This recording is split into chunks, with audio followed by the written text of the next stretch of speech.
Hello. Hello, everybody. Thank you very much for being here today, Tuesday, July 30th, 2024. My name is Brian Engelman. And this wonderful event is called the Agree to Disagree Show. And we're broadcasting on the new American media because the old American media has failed. So thank you for joining us. Somebody's on playback that I'm listening to. Got a little bit of a... Might be on Brian. I don't know. I don't hear it. I don't know. Listening to, maybe it's coming through John's end. A playback through mine? It's coming through somewhere, yes. Trying to locate where it is because I'm hearing a replay of everything. Okay. I'll see what I can close out. Make sure it's not me. Yeah. Yeah, I don't hear anything. I don't know, Brian. Oh, you don't hear it on your side. Okay. No. I don't hear anything. No, but I'm Catholic, so I'm designed to blame myself for everything. So it's probably my fault somehow. Okay, well, I'll tell you what. Let's play the intro to the Agree to Disagree show. Let me reconnect to the stream and see if that fixes the issue. Here we go. The Agree to Disagree show.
All right. Love that. All right. Great credits. Great credits. Great. Yes.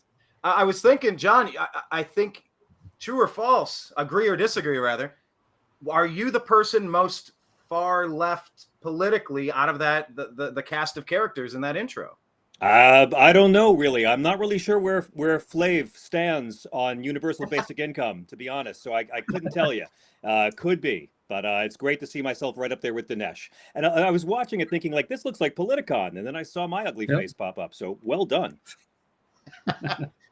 Politicon was fantastic. And, you know, it had me thinking, by the way, this is our guest, John Fugelsang. John is the host of his podcast, and he is a comedian, an actor, a writer, which we will delve into. John, before we get started, can you just tell us really quick about your show, where we can find it right off the top? Sure. I do a show every night on SiriusXM, the Progress Channel, 127. We're on nighttime, and we're also a free podcast. So you can hear it the next day. About half of our listeners listen to a podcast, but it does begin as a radio show, and you can get that. It's called the John Fugelsang Podcast. It's sort of like the highlights of last night's show with whatever celebrities or political guests we have. And that's at Google and Stitcher and wherever y'all get your podcasts. Cool. Excellent. Blake, real quick. Blake is the co-host of the Toxically Masculine Tuesday show and also here on the Agree to Disagree show. Blake, tell people where they can check you out as well. TV's Blake Walley on Twitter X, and the archive is always going to be on the Next Level News. I've got to get caught up on everything, though, because I've been out of town for a couple weeks. Well, I mean, that's how it goes. John, you've been traveling. You're going across the country. New York to LA. Blake and I, we've been to the RNC in Milwaukee. May or may not do Chicago. We'll see how that shakes out. It's looking more and more interesting by the day. I'll be there if you all are there. Let's get you all on my. Let's get you all up to the SiriusXM booth. Heck yeah, sounds like a plan. You know, we talked about Politicon, and I was thinking about it as far as the man in the arena. You know, that classic speech. The man in the arena, you know, and John, it's. Can you tell us about the importance of just jumping in and having conversations with as many people as possible. Like, you are clearly in the camp that will talk to anyone, and we've always appreciated that. Like I said, Blake interviewed you one time, I interviewed you one time, and it's just we're always open to good, mostly civil conversations anywhere we can. But yeah, I hope I was nice. I hope I was nice when y'all talked to me, and that I wasn't a belligerent, toxic prick. I hope I was okay. So it's a relief. No, I mean, I love that Teddy Roosevelt speech about the man in the arena, and I really feel like we have a responsibility, those of us who are in independent media, even more so than those in corporate media, to try to model how you can have conversations with people you disagree with and still not hate each other. I say all the time, whenever I have meetings with any kind of the corporate media, and I've done a gazillion appearances on MSNBC, on Fox News, on CNN. I did my own show for Al Gore's Current TV. But I always feel like, why is it only in sports talk can you hear American men disagreeing with each other passionately, but they don't hate each other? They don't hate each other in sports talk. They're going to fight and they're going to go out for a beer afterwards. And I always wondered, why is it so hard to get that in politics when so many of us get along just fine with our coworkers or family members who have different ideologies, and we can quarrel and debate, but we don't hate each other? And you'd never know it's possible based on the corporate media model that still believes you've got to have the puppet on the left and the puppet on the right despising each other, and that there's somehow entertainment value in that. That's an interesting thought that you bring up about sports. Are you a big sports fan? Do you consider yourself on a 1 to 10 scale? Where are you? I know I'm asking you. Put yourself at different periods of my life, I've been really into sports. At different periods of my life, I really haven't cared. I was raised a Mets fan, which counts as child abuse in some counties now. But I've had the pleasure of being at a lot of great sporting events in my life, and but I'm not a sports guy. I appreciate sports. I've interviewed a lot of athletes on my show, but I more appreciate how sports probably has helped prevent a second civil war in this country, maybe even more than religion. Sports has done that.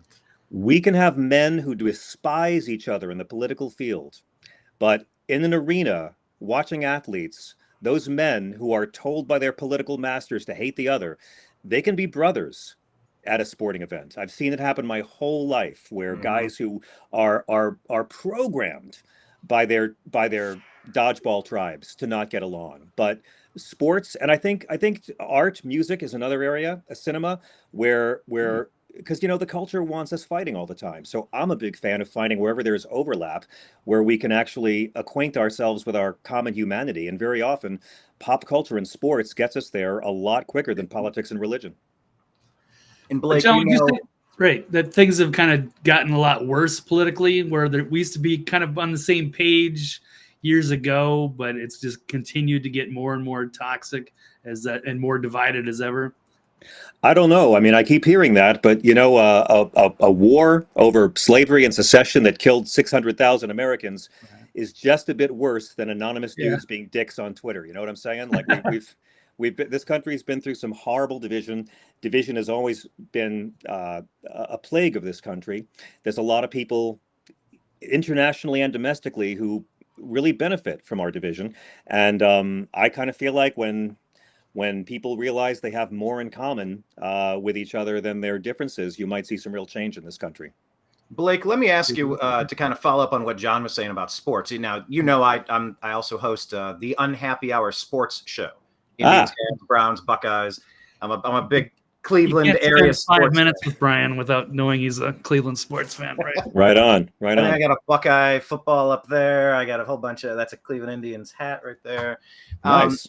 But Blake, comment on that real quick. I thought that was interesting what John just said about the division between a Browns fan and a Schittsburg fan. We hate each other. Do we really hate each other? But then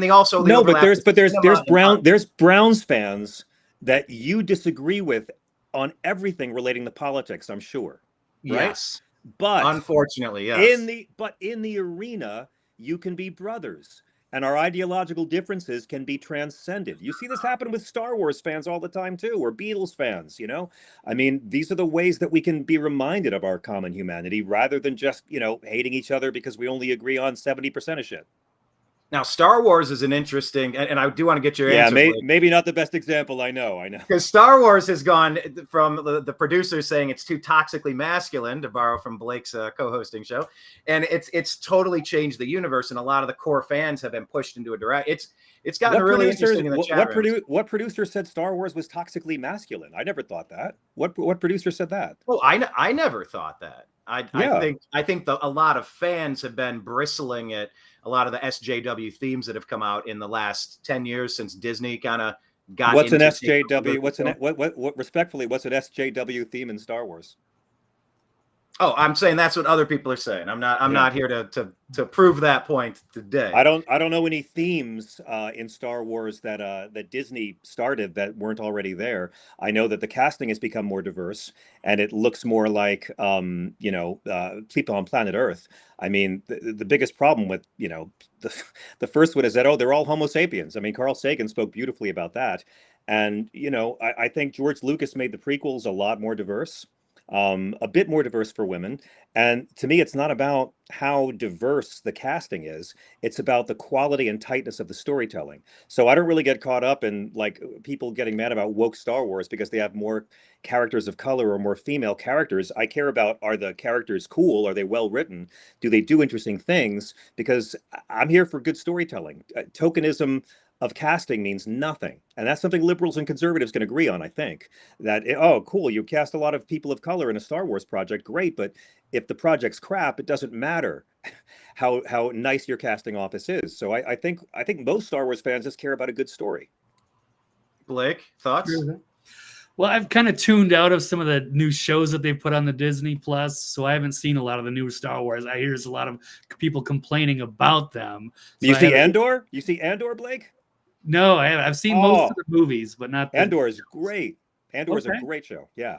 Yeah, I mean, I do. I'm a big, Star Trek fan, I guess. I mean, I do like all their Star Trek, Star Wars, a lot of that stuff. But yeah, I just haven't kept up with that. At least on the Disney Plus end. But, I mean, Star Trek in the '60s was way more woke than Star Wars ever could be on their best days. I mean, Star Wars has really been playing catch up in the Disney era, whereas Star Trek was a much more dominant leader. When Star Trek had a Russian sitting there with the Americans in the original cast in the 1960s, I mean, Gene Roddenberry had some balls on him doing that. The first interracial kiss ever in television. I mean, Star Trek was way ahead of the Star Wars franchise on all this stuff. Yeah, that was Captain Kirk, right? Was he wearing green that day? I thought he might, or was she wearing green? I don't know. I'm like seeing that scene, but I can't quite see it. I'm seeing green, a green dress or a green suit or something. But no, I think you're right. Sports and art and culture, there's a lot where we can overlap and talk about what's going on without just having to focus on the negative. The point of agree to disagree is like, let's hit a topic, let's talk about it, play tennis a couple times. If we really feel like it's now playing tennis against a brick wall, you go, all right, let's agree to disagree and go on to something else. Got it. Like we might have a productive conversation under the next rock. Let's lift another one up. Like just spinning on a hamster wheel. It's like, all right, it has a time and a point. So far, it's going pretty good. We're not hating each other. It's kind of refreshing. Go ahead. Yeah. Oh man. Well, Blake, what do you think? Should we jump into the news? I don't know. I did want to talk to you really quick. We'll get to the news and we'll try to find some of that division. And by the way, thank you to everybody in the chat room leaving your jokes and comments and stuff. We'll try to incorporate some of those into the program. Please hit like and subscribe to the Agree to Disagree show and the New American Media in all of the places. So the writing process, being a comedian and someone who talks, on your talk shows, stuff like that. I am so interested in the comedic process right now. I have set a goal for myself to get on stage for open mic night. Locally, good. 4-minute place. It's been on my to-do list for 100 years, but I know how to crack jokes in real time. I've never really sat down and written them. So as far as writing, I know you're working on a book, which is, I think you said your first time. So let's not get advice there, but writing jokes, or when you go on Bill Maher, like what is the process of trying to tee him up with something? You give the producers a fun story. Like how does your brain like actually physically manifest that into a craft that we can understand how to unpack and work on ourselves? Well, I mean, it's I wanted to be a political comedian because I really wanted to devote my life to writing material that would be dated in 2 weeks, that would keep me from getting on TV, and that would alienate half my potential audience. So those were the real attractions for me. Right now I'm on tour, and it's been incredible because when you do a political comedy tour, especially in an election year, this nonstop fusillade of events. I call it. If am I allowed to swear here? I'm sorry if you guys. Let I it call rip. it Encourage. Yeah, I call it this is something of Trump, but it's beyond him. I call it what the fuck fatigue. Joe Biden having the ageism freak out was like 8 what the fucks ago. Donald Trump having that assassination attempt was about 7 what the fucks ago. Like every week, it keeps on having so many historic level what the fucks. And I've never done a tour like the one I'm on this year where I've got to rewrite the first 10 minutes of my set every date. I mean, we were up in Boston 2.5 weeks ago. And 2-3 hours before we had to go over for tech, this kid shoots at Donald Trump, and he kills this man and shoots these other 2 people. And suddenly it was like, wow, okay, how do you write tasteful, because you have to acknowledge it, but how do you write tasteful jokes about an assassination attempt that are funny, but that are not mean, that are not cruel? Because we saw a lot of our friends on the left have a lot of crass jokes that were not really cool, that weren't funny. And we see it happen all the time. Like, how can you take something like this that's so terrible and shocking, how the Secret Service could allow this to happen, and make it funny in a way that's not going to get you fired and canceled by the time you leave the stage? So, it's a fun kind of exercise in that sense. And for me, it's really just about going after the absurdity, going after the hypocrisies, going after the ridiculous parts of it, and trying to avoid being directly mean to people. I also generally, this is a big rule in comedy. I apply it to Christianity as well. You don't attack down. We've all seen comedians who'll go up on stage and do material about homeless people or special ed kids, developmentally disabled people. There's still comics talking retard this and retard that. And they might make a few drunks laugh at 2 a.m, but you feel dirty afterwards. And that kind of material doesn't carry. In comedy, the best comedy is where you take on people in power or institutions in power, and not just beating up on people who have less power. So that's a big rule with it. But with something like an open mic, you're already a good talker and a good storyteller. Just have your beginning, middle, and end. Know what you want to say. Get up there and just talk to the people. But here's the most important part of your first open mic. You have to make the plan to do the second open mic before you go on stage for the first one. Because if the first one doesn't go the way you want it to go, you are not allowed to quit. You have to get up there again and do it again. Okay. I like that. I like that part. I'm at least committing to a 2-part series: the initial and then the follow-up. Keep doing it because whatever you think you're going to be as a comic when you go up for your first open mic, you're not. That's not going to be you in a year. Bob Dylan had to try to be Woody Guthrie to discover who Bob Dylan was. Tom Petty had to try to sing like Roger McGuinn to discover who Tom Petty was. You got to go up there and actually figure it out in your soul on stage, because you can't plan what you are going to be. That's a part of you that you don't have contact with yet, and that's the miracle of it. That's the spiritual part of it. You will find this other side of you that you get to wear on stage and have as a persona, and that can keep on changing and evolving too. That's the scary and the fun part. Scary and fun. Blake, let me ask you to chime in on the comedy aspect, because I know you and I went to the Nashville event with RFK Jr. What was it? Dave Landau, Rob Schneider, Jim Brewer, a whole bunch of people. It was a great night of humor. Russell Brand, yeah, Russell Brand. It was wild. I mean, nobody's getting the stars out like RFK Jr. It seems, at least in the comedy world. But thoughts on the importance of having comedy connecting people, Blake, and your favorite comedians that have been able to do that over the years.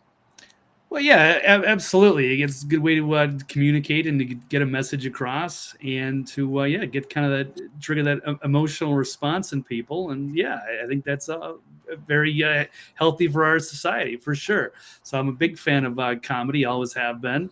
I don't know, some of the ones I like now, I don't know if I have a message or what have you. It's too bad we don't have like a George Carlin. Like to see what they think of this, or a Bill Hicks. Could you imagine chiming off on the current state of affairs right now? you know, I do like I think George Carlin and Bill Hicks are completely relevant to everything going on today, and I still listen to them all the time.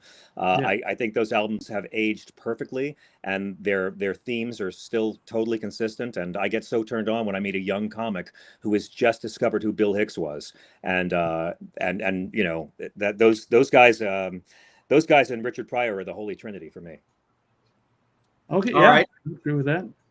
That's the old school Holy Trinity, of course. Who do you like that's out there now, John? Like any names that you've stumbled across, some specials, some YouTube clips, or you've caught them in person or toured with them?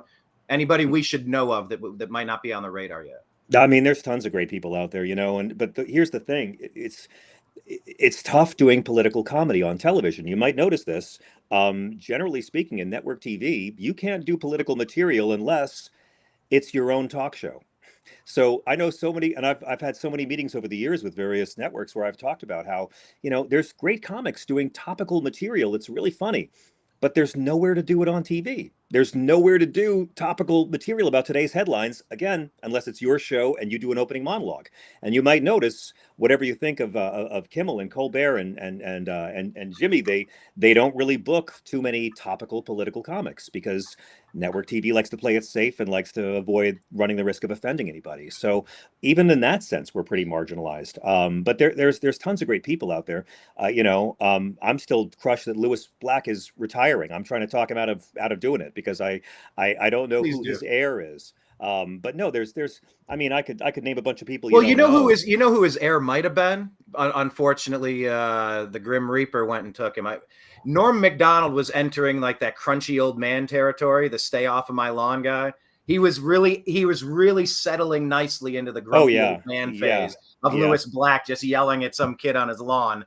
But you know, they took Norm from us too quick. But Norm was really more about absurdity, and that was his genius. He wasn't. I mean, he was political, like in his personal life. He talked about politics all day, and he defied any easy categorization. I mean, you know, he was wonderful to me. I don't think it's easy. I know a lot of people are trying to claim him on the left and the right, and I don't think Norm was that easily pigeonholed in it. But he wasn't like an overtly political comic, but he was still able to, you know, do topical material and find the joke in it rather than try to get the applause line from his tribe. Okay, that's fair. Yeah, I feel so disappointed that I'd never had a chance to cross paths with Norm. He was a really kind. You'd never know how kind he was. He was a kind man and deeply, deeply funny. And no one knew he was sick. I mean, nobody knew it. Yeah, and he made that joke 100 times. As you look back, he left the Easter eggs. Died. I didn't even know he was sick. Like he had that repetitive joke that he dropped. He put those Easter eggs everywhere over the past 10 years. And it's like, oh, in hindsight, I mean, he kept hammering that little joke home because he wasn't telling anybody. Yeah. It's an interesting way to live and to check out, I suppose. I mean, That's his right. David Bowie did the same thing. I mean, no one knew David Bowie was sick. He released one of the greatest albums of his career on a Friday. He has a birthday on a Saturday and he died on the Sunday, and no one even knew he had cancer. So sometimes I guess they're allowed to exit their own way. Let me ask you this, John, about exiting your own way. The book that you're working on, as of yet incomplete, but it's kind of due, and you're working on it, and you're powering through it. Tell us about that project, please. Sure. The book is called Separation of Church and Hate. And it's a book about Christian nationalism and fundamentalism. And it's really a book about how you can't hate people or groups and claim to be a follower of Jesus. I have a very curious spiritual upbringing. My mother was a nun for 16 years as a nurse, and she worked with lepers in Malawi, Africa. My dad was a Franciscan brother from Brooklyn. He taught history to Catholic boys and wore the Jedi robes. And so I grew up with a very distinctly Christian upbringing. And you know, for me, the models were Dr. King and Dorothy Day and even Gandhi, although he was Hindu. And so I get really sad when I see people using Jesus's movement as a cover for cruelty and meanness. I don't believe you can use the Bible to condemn gay people. I know all the verses. Nobody follows the books those are in. Jesus was someone who commands us to not hate the people we're told to hate, including people who persecute us. And that's a struggle for everybody. But I just, this book is sort of a guide to how to debate the Bible with a Christian nationalist or an extreme hate-driven fundamentalist for sane believers and atheists alike. Excellent. So we'll keep our eyes peeled for that one. Guaranteed to offend and inspire everybody. There's something in there that'll offend everybody. Nice. All right, Blake, do you have any additional questions for John before maybe we jump into the news, sir? This is maybe the first time we've done a three-person show this way with a guest, so we're hammering it out on like the first time. I'm so shocked. Like it's so nice. It's great. A lot of times I'll do conservative shows and guys are looking for a fight. Y'all are delightful. So, I mean, I'm sure we'll get to that. We can do that all day, but. Yeah, we'll give it a shot. I mean, I do have questions. We can get into that. I think I'm kind of more of like a classical liberal. John, go ahead. I think John and I would be like on the same page in 2006, and then things kind of changed over the last 20 years. I haven't changed much since 2006, but tell me how. Oh, okay. Well, just with like today's like progressive Democrats, I think that have gone far more left and more radical. How so? Well, like say in 2006, I think as liberals, we were interested in like, legalizing weed, ending wars, pro-gay marriage, whereas today's Democrats seem to be, in favor of, say, the Ukraine war, or in favor of like, giving puberty blockers to kids, or men and women's sports, like, some strange things that I think have gotten more radical in their. I mean, I'm happy to take all of those one by one. I don't know any Democrats who are pro-war at all. I know a lot of Democrats who are really appalled at the civilian rape and slaughter that Vladimir Putin has perpetrated on the people of Ukraine. Ukraine signed a deal with Russia 30 years ago where they gave Russia all their nukes in exchange for having their borders respected. That is Putin's war, and it is wrong. And I don't know any Democrats. I'm not a Democrat, by the way, but I don't know any Democrats who want to send U.S. ground troops there. The same people who were opposed to George Bush's illegal, immoral war of profit in Iraq are opposed to Vladimir Putin's illegal, immoral war of profit in Ukraine.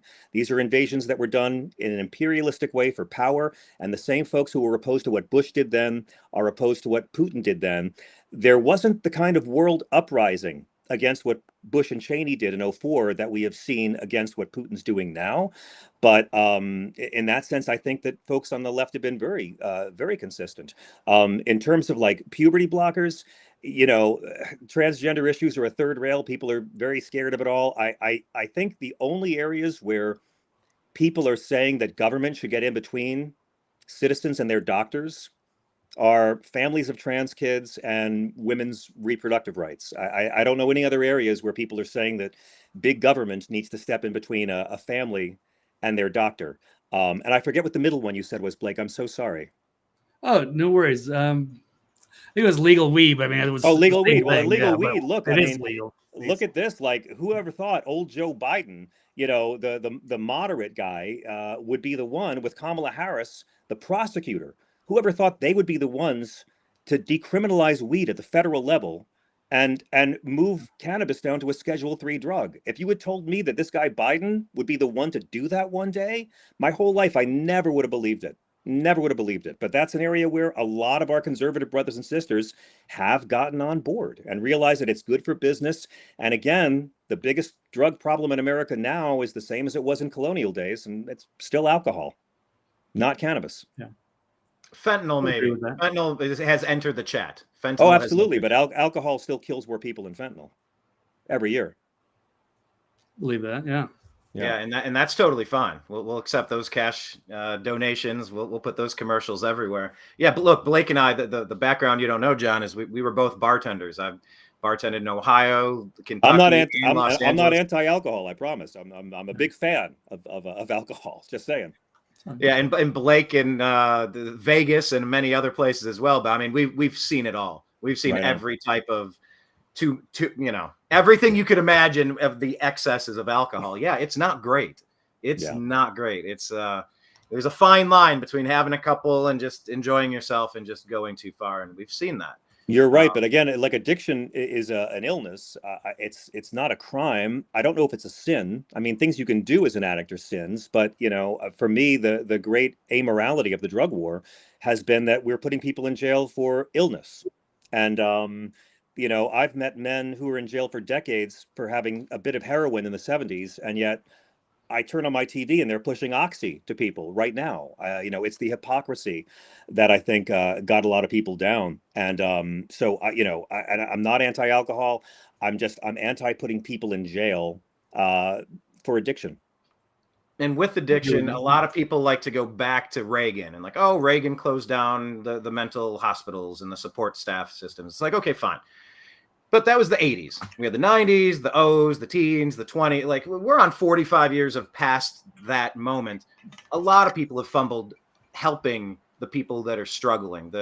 You look at the homeless out there on the street. I mean, I don't know the exact number, but I did volunteer in some psychology crisis centers when I got my degree, and it's brutal.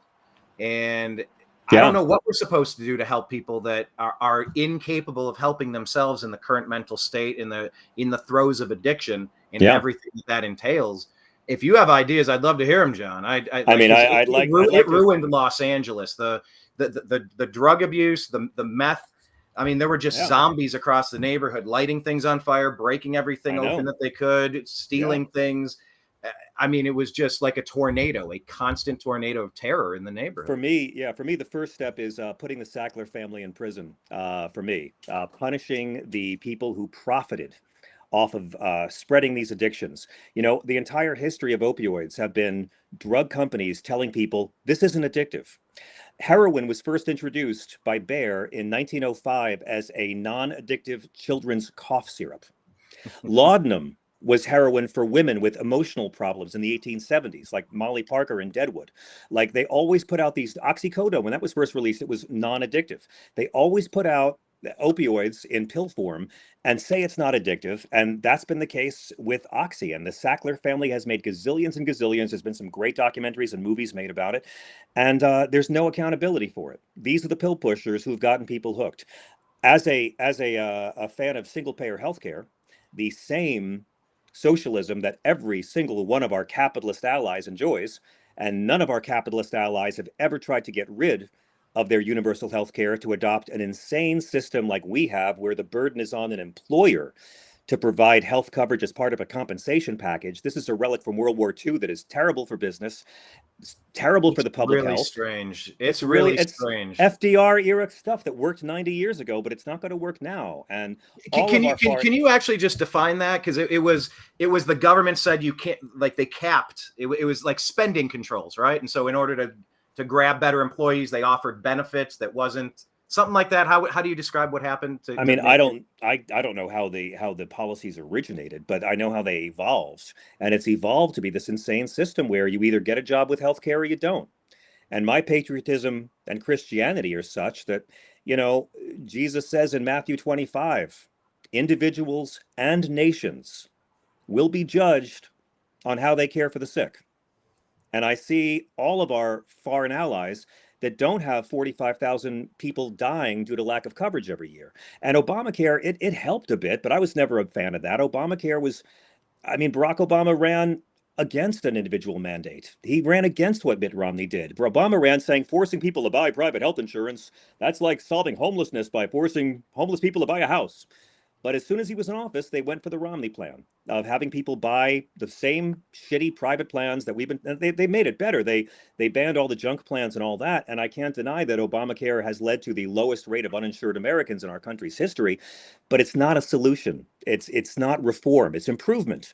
It's not reform. And I thought Bernie Sanders in 2020 had the smartest idea of gradually moving the Medicare age down 10 years every year. I mean, a smart Democrat or Republican who ran now saying, I want to lower the Medicare age to 50. Can you imagine the enthusiasm you get from both parties? I mean, it would be astonishing, with the goal of eventually having it be that our brothers and sisters who are racked by addiction have a place to go where they are covered and can get clean. That's not jail, because they're going to wind up getting sober on our nickel in prison if we don't have the healthcare infrastructure to keep these people from turning the crime and robbing TVs. So I kind of feel like if you look at all the different social ills that come from addiction, it's another strong argument for single payer healthcare, which, by the way, Donald Trump campaigned on in 2015. In the early GOP debates in 2015, I encourage your listeners to Google this, Donald Trump sang the praises of single payer healthcare. By 2016, he was calling it socialism. But in 2015, he was telling the truth about it to Republican audiences. And it was a very brave thing. Yeah, I remember at the time, I was one of those people that you won't lose your plan, you won't lose your doctor. It's like I lost my plan, I lost my doctor, my policy doubled, and I'm like, all right. So I had one of those junk plans that was just like, they're not great for if I have a million ailments, but they're great in case something bad happens, I guess. It's that Hail Mary insurance. Yeah, and by the way, they passed Obamacare with reconciliation. They could have passed a public option, opening up Medicare to everybody by reconciliation as well. They had to pull as many strings and as many tricks possible to get that thing. I remember they did. But I'm telling you, down to the wire. Any Democrat or Republican who ran on just lower Medicare eligibility to 50, and then maybe a year later lower it to 40, do it gradually and let people see the benefits, because I'm patriotic enough that I can't stand the fact that so many people in this country are terrified of going to the doctor because they can't afford the bills. For-profit healthcare is an insult to Christianity and patriotism and our national economy. It makes people who are middlemen in between the American citizen and their doctor very, very rich. And I don't need insurance company owners to buy a third yacht. That's not my patriotism. I'd rather see us all pay for our healthcare on April 15th, and then you're covered, because that's, again, what all of our capitalist allies do, and they don't have the problems we have. Blake, thoughts on that? The mental health issues, the illness and addiction problems racking our country and healthcare. Any thoughts on all of that?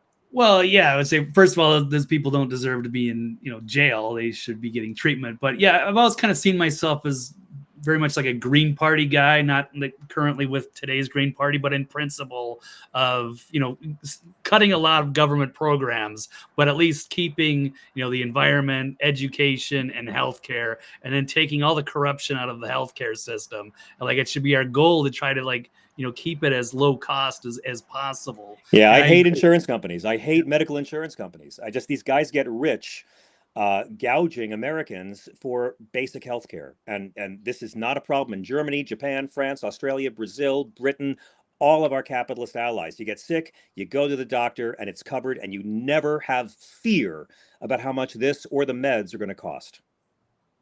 Yeah, I'll be honest, I haven't had health care in years, and I'm definitely a little bullshit. Concerned it's about bullshit. That. Yeah. I can't afford it. So yeah, it's insane.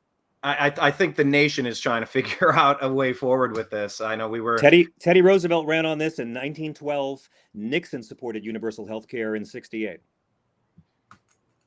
Yeah.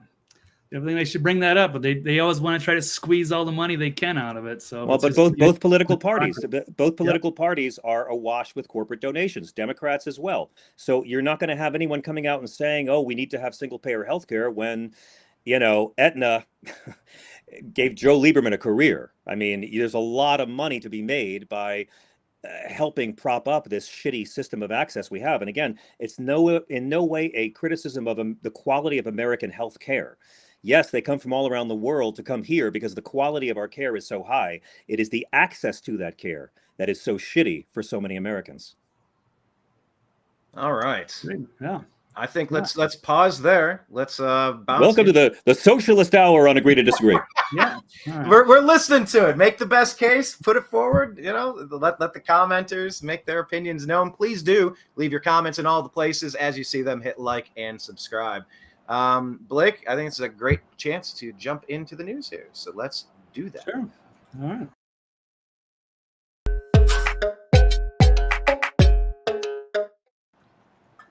I feel like we could kind of chop it up for 5 hours if we wanted to. Seriously, you guys are good. Oh, because I know you got a book to write. I don't want to take up all of your day. I'm neglecting Jesus being here, gentlemen. Yes. All right. Blake, let's start with you. You have these stories queued up in our news of the day, and John, feel free to take your opinions wherever you want, if they're tangentially related or not. But would you agree or disagree, starting with Blake, that big tech and AI are the greatest threat to our democracy? Big tech and AI are greatest threats. I would not agree they are the greatest threat. They are a threat. I think money in politics is the greatest threat to our democracy. Ooh, okay. I think I might agree with John there. Yeah, I wouldn't quite agree totally with that statement there, because there are a lot of big issues, but this has been a hot topic, especially recently, because of what's going on with Google and the search terms. So they've been blasting this. They say this is out of the Federalist. They're saying the left is trying to memory hole Trump's assassination attempt. Is that what the Federalist says? Right. Because when they're putting things in the search engine, assassination attempt on Trump, they remove these terms. So people are unable to find accurate information on that. I'll switch to another tweet here. This is from Rob Schneider, who we did mention a little while ago, talking about the Meta AI from Facebook, saying the Trump assassination attempt is a fictional event. Saying the reason for the disparity in information is due to the fact that the Trump assassination attempt is a fictional event, whereas Kamala Harris's 2024 presidential campaign is a real and ongoing event. That's because somebody was asking, why is the rich and structured information about Harris' campaign, but not about the Trump assassination? There's another one put out Who said that the assassination was a fake attempt? Who said that? Somebody was just asking the Meta AI, like sort of things like ChatGPT. So it's just a chat bot for Facebook Meta. So they were disappointed with the results that they're getting. And I think they were actually shutting some things down on Facebook. Like you weren't allowed to question. Brian, I don't know. I don't use Meta very often, but I wasn't sure what they're putting on. Look. As far as Meta goes, Meta took down the New American Media's page with no explanation from Facebook during last election season.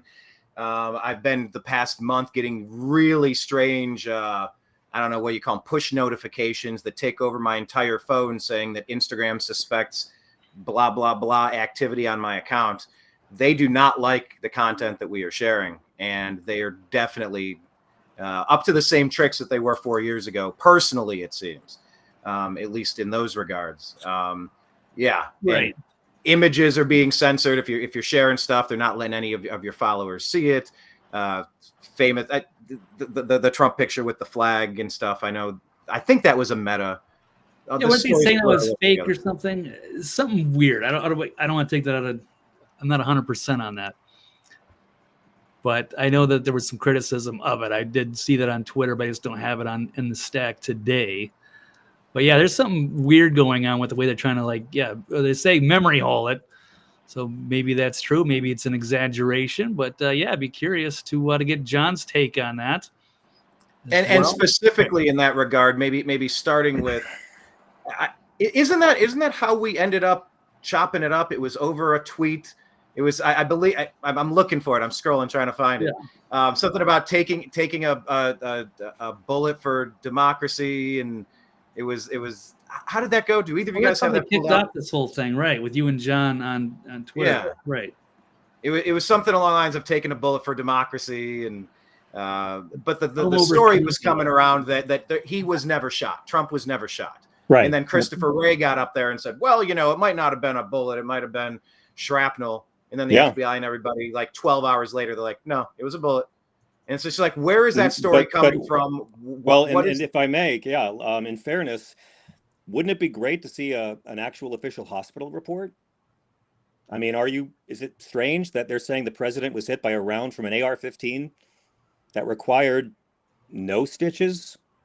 And the only testimony we get is Ronnie Jackson, who was demoted by the U.S. Navy for his behaviors with improperly prescribing drugs and being drunk on duty. And Donald Trump can't remember how to pronounce his last name. I mean, I think, here's the deal. There's two different big controversies here with the assassination attempt on Donald Trump, which I'll remind you was a Republican using a Republican gun against Republican people. I share the outrage and shock that the Secret Service allowed this douchebag kid to get into position at a presidential rally. How the hell, in 60 years, this hasn't happened? How was this kid allowed to get on that roof, get in position, aim a gun, and get off those rounds before it happened? Why was Trump on the stage that long before he was rushed off? There's a lot the Secret Service has to discuss, but at the same time, why hasn't Donald Trump released a hospital report on his gunshot wound? His own son, Eric, said it required 0 stitches. So it's an AR-15 round. And respectfully, gentlemen, when you go golfing the next day with nothing on your ear, but then show up at the RNC in Milwaukee with this giant Van Gogh Kotex pad prop on your ear, it's only going to make people on the left think even more that there's a con job going on, not to suggest Donald Trump would ever be a competence artist in any way. So there's a lot of different controversies swirling around this. Some of them we need to have more investigations on. I think it's great that the Secret Service had resigned. We have to go deeper on this because I want to know why that kid was able to shoot at Trump. But if Trump was shot, I've done a lot of research on what AR-15s do to the human body, and this required no stitches. So there's a lot that has to be answered. And again, Donald Trump historically has not been an honest or trustworthy person. So I think you're going to see this controversy continue to bubble. He could make it go away. He could have the hospital staff come out and release the report and show exactly what damage the bullet did to him. But I mean, he already lied by saying I took a bullet for democracy. He didn't. I mean, John Kerry took a bullet and he got mocked for it. Gabby Giffords took a bullet. Donald Trump may have been grazed by something that caused a scratch on his ear that required no stitches. And he trivializes the actual loss of life there by making it seem like he has some unearned valor, when in reality he was incredibly lucky. And I'm glad he wasn't hurt. I'm glad he wasn't killed. I'm glad he wasn't killed. And I think it's tragic that that poor fireman in the crowd was killed. But I think that fireman's family deserves a complete and full investigation as well. And I really hope we get one, because again, between the extent of the injury, what caused the injury, and how this kid was allowed to get there, we haven't begun getting to the unanswered questions on this. Right. So I don't know if I've seen all the details from that medically, but I mean, clearly there was blood and clearly people died. So there were real bullets happening. There were real bullets. It was not a fake assassination attempt. A lot of people on the left were saying that on day one. And I was like, y'all are nuts. I know you hate this guy, but if there's one thing I've learned in social media, hate makes us stupid. And we see this with our right-wing friends and our left-wing friends all the time. When your hate is stronger than your discretion, you're going to publicly say things before you have all the facts. And it makes us look dumb. I had people who were like swearing to me the night of the shooting. I was backstage in Boston. I had people swearing to me that it was the teleprompter. And I'm like, but maybe it was, but we don't know yet. And we still don't. We haven't been given an answer yet. So John, a quick note on that. Would you say that it was a failed security, or do you think it was a failed assassination attempt? Do you think? I think it was both, don't you? Trying to take him down. I don't know what the deep state is, man. I hear this all the time and it sounds very funny, but I mean, like, you know, down JFK, like maybe, people like those guys are all dead. Elements in our CIA or FBI. Those guys are all dead. Well, I don't know. Law enforcement. Well, I mean, the Bush family is still prominent today in American politics. Maybe not so much as 15 years ago, but the deep state is the administrative class. It's while the faces of the elected come and go, the donors and the people behind the scenes, they're perma. They're not even elected. Yeah, military industrial complex, like Eisenhower was warning about. Well, exactly. I could talk about that all day. I look, guys on the right talk about the deep state and guys on the left talk about the 1%. There's all kinds of powerful people that control our government and our country. Many of them are aristocrats who own them all. But when I get evidence of any of this, I'll believe it. Donald Trump likes to use the deep state to position himself as a put-upon victim, when in reality, he's a millionaire at birth, heterosexual white man who ran for president, lost, and got to have the job anyway. So, Donald Trump is very big on, and again, a big part of Christian nationalism revolves around this persecution complex, right? So he's going to do that no matter what. I'm sorry, I grew up in New York with Donald Trump. To us, he's like the naked cowboy. He was always here for the tourists, but he's absolutely a deeply amoral, full of shit liar who has nothing but contempt for conservative people. Donald Trump, we have to remember, stole from American citizens, including veterans, with a fraudulent online university. And I have yet to have someone explain to me why I should find that acceptable. Well, back to the sports analogy, saying that Donald Trump lost and got to be president. It's not quite accurate. I mean, well, in a democracy, he did. I mean, look, Democrats have won seven of the last eight popular votes. That is the beauty of America, though. We are not a democracy. We are a constitutional republic. I'm well aware. I'm just saying that's why I said what I said, because the majority of Americans rejected Donald Trump. The majority of Americans have chosen the Democratic candidate in 7 of the last 8 presidential elections. That was the will of the people. And some of those Democrats were a lot better than others. Well, I think of like a football analogy. It's like, well, yeah, the other team had 545 yards on the ground, like on offense that day. They were fantastic. They clearly won the game. It's like, no. The other team put the points on the board. You know, that they put on an impressive performance, but that wasn't the metric that we pick our presidents by. I'm just explaining why I said the expression I said about Donald Trump there. Again, this is a man who, put aside the sexual assault, put aside the tax fraud and the banking fraud and the insurance fraud. I mean, he stole from veterans with a fraudulent online university. He paid $26 million in education fraud costs and still made a profit off of this scam. And that's something that I'm still a bit hung up on, and I haven't had anyone yet explain to me why that's acceptable. I mean, I could go deeper on a biblical level. There's no teaching of Christ that the MAGA movement is fought for. Maybe you guys know one I haven't found, but Donald Trump to me is not a conservative, not a Republican, not good for conservatives, not good for the Republican Party. He's in it for himself. He always has been, and there is no teaching of Christ and the Gospels that justifies support for Trump's policies, not even talking about his corrosive personal character, just the actual policies themselves. So, for me, it's a pretty stark divide on this. And again, I knew Donald Trump. I remember when he was a Democrat. And then he was a member of the Reform Party when he ran for president the first time. And then he became a Republican, then an independent, then a Democrat again. Then he became a Republican again. And he stayed there, but he's bounced all around looking for power. And he finally found a way to make it work because Democrats weren't buying his bullshit when he was one of them. I don't believe Donald Trump's really against abortion at all. I think he wants power, and he's willing to say anything he can to get himself elected. So I'm sure this enrages you. Go ahead, let me have it. It doesn't enrage me, but yeah, he's no angel. I don't think he wants to be in this position. I think if the country was, yes, he does. Sane, he's trying to stay out of jail, Blake. He's trying to stay out of jail. He wants to be in this maybe you could say that now, right? If he wants to hold on to power so he can pardon himself. But I mean, just going back to 2016, I don't think he necessarily wanted to be president. I think he'd rather. He sure did. He did. He ran in 2000, Blake. He'd wanted it for 20 years. The Reform Party, but that wasn't really a serious thing. He had wanted it for 20 years.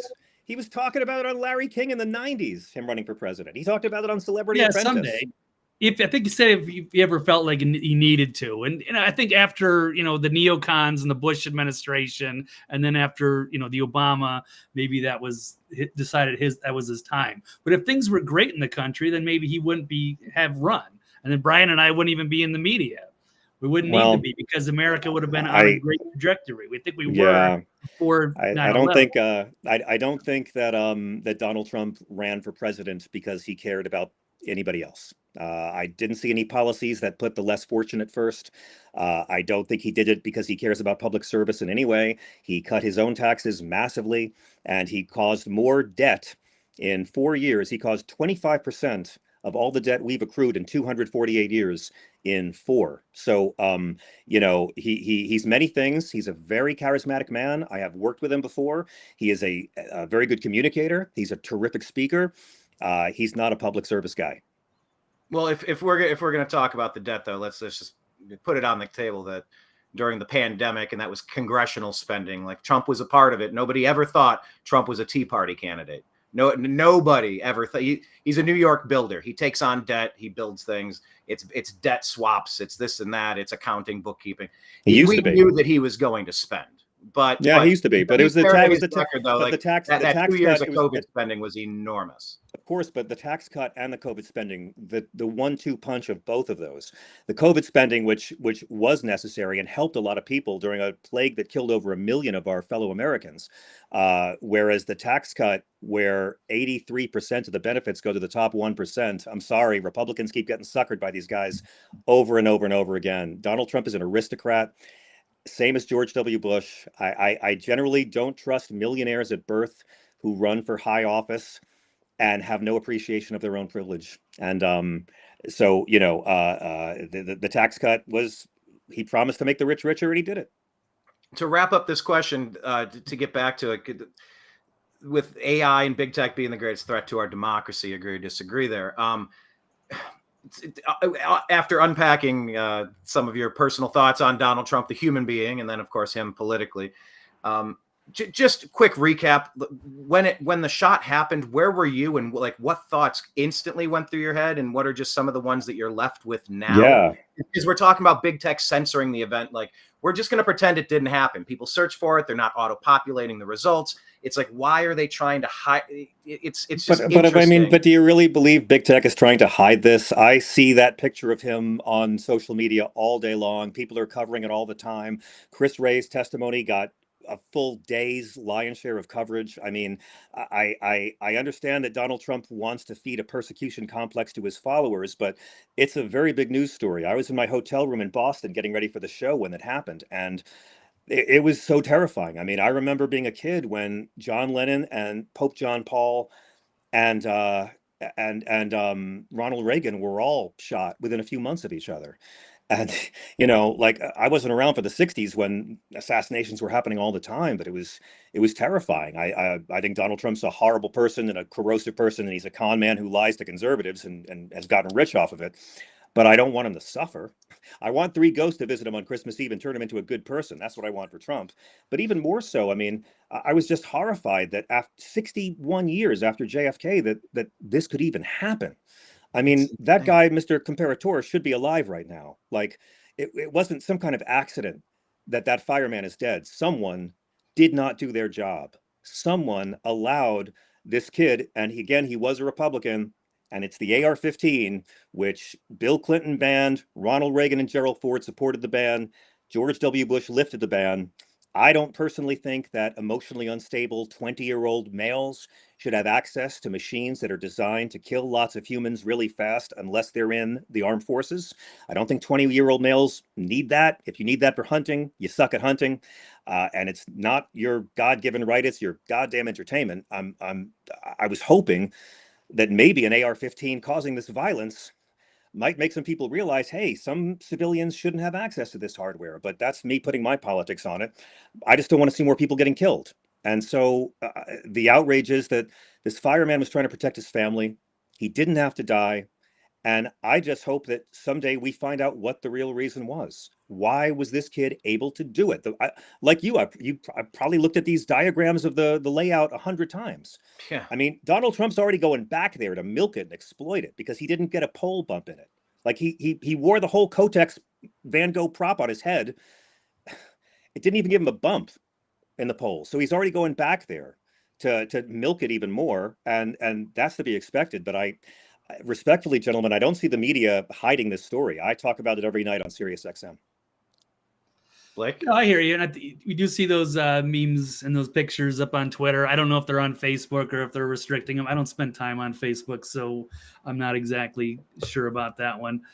But yeah, the kid, he was in a BlackRock commercial, and yeah, he might have been a Republican, but there's a whole faction of the Never Trump neocon Republicans who hate Donald Trump, always will, which is another thing I kind of find. His dad had a Trump sign on his lawn. Left. His dad had a Trump sign on his lawn, and his classmates all said he was a right-wing kid. Oh, okay. Yeah, then I don't know. I think he was just a patsy. He was set up going into the conspiracy theory land. It seems like they allowed him to go up there, whether he was the shooter or not. I think he was meant to take the fall. He was the shooter. He was the shooter. If others put him there, then I'm hoping for a very detailed investigation, and I'd like to believe this would be the kind of congressional investigation that Democrats and Republicans could find common ground on, because I'm as furious at the Secret Service as any Republican. This one just came out today. I don't know if you had a chance to look at it. Clay Travis retweeting Andrew Torba. Clay saying the Gab CEO is saying the alleged shooter was pro-Biden leftist based on his alleged social media account on their website. And it says, let's see here, emergency disclosure request from the guy who runs Gab, Andrew Torba, CEO. says on 7/13/24, Thomas Matthew Crooks traveled to the Butler Farm Show located blah, blah, blah, and attempted to assassinate former president of the United States, Donald J. Trump. In doing so, Crooks fatally shot one identified victim and critically wounded 2 others. Crooks left behind 2 potential explosive devices. Yeah, by the way, we're not even talking about explosive devices, wherever he got this training from. We'll set that aside for a second. In his vehicle located near the farm show, and additional potential explosive devices at his residence. The residence that was wiped very clean also. So it says here, FBI investigative efforts indicated several emails, telephones, and 1 possible Gab account associated with Crooks. This emergency disclosure request is being submitted to identify any co-conspirators. This is kind of directly contradicting what the story is. And of course, in Pennsylvania, that's a state where, what is it, closed primary or closed primary? So you could only vote against Donald Trump if you were signed up as a Republican. And the DNC weren't even running candidates. There was no opposition. They froze RFK Jr. out. So I wouldn't be so quick to call this guy a Republican at all. All I know about him is that he was a registered Republican. His classmates in school said he was a conservative. His dad had a Trump sign on the front lawn. As we get more information, I look forward to hearing it. I have a question for you guys. If we get ballistics reports that shows that it was a piece of glass that cut the president's ear, requiring no stitches, and not an actual projectile, will any right-wing guys care?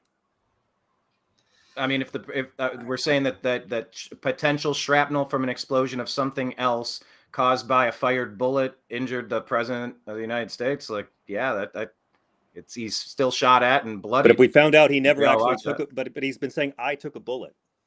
I mean, Corey Comparator took a bullet. I'm not really aware of people that are buying that story. I haven't seen anything compelling to make me think that I didn't hear and see what I thought I saw and heard. And listen, all I'm saying is no stitches. He had no bandage on his ear, gentlemen, when he went golfing on Sunday, and then had this big fuck off maxi pad on his ear as a prop for the folks on Monday in Milwaukee. I didn't see the golfing. I saw that he had a pre-recorded interview and people were calling that out, but then it ended up being pre-recorded. You can Google it. It's out there. He went golfing on Sunday. Did not call the widow, by the way. Joe Biden called the widow before Trump did.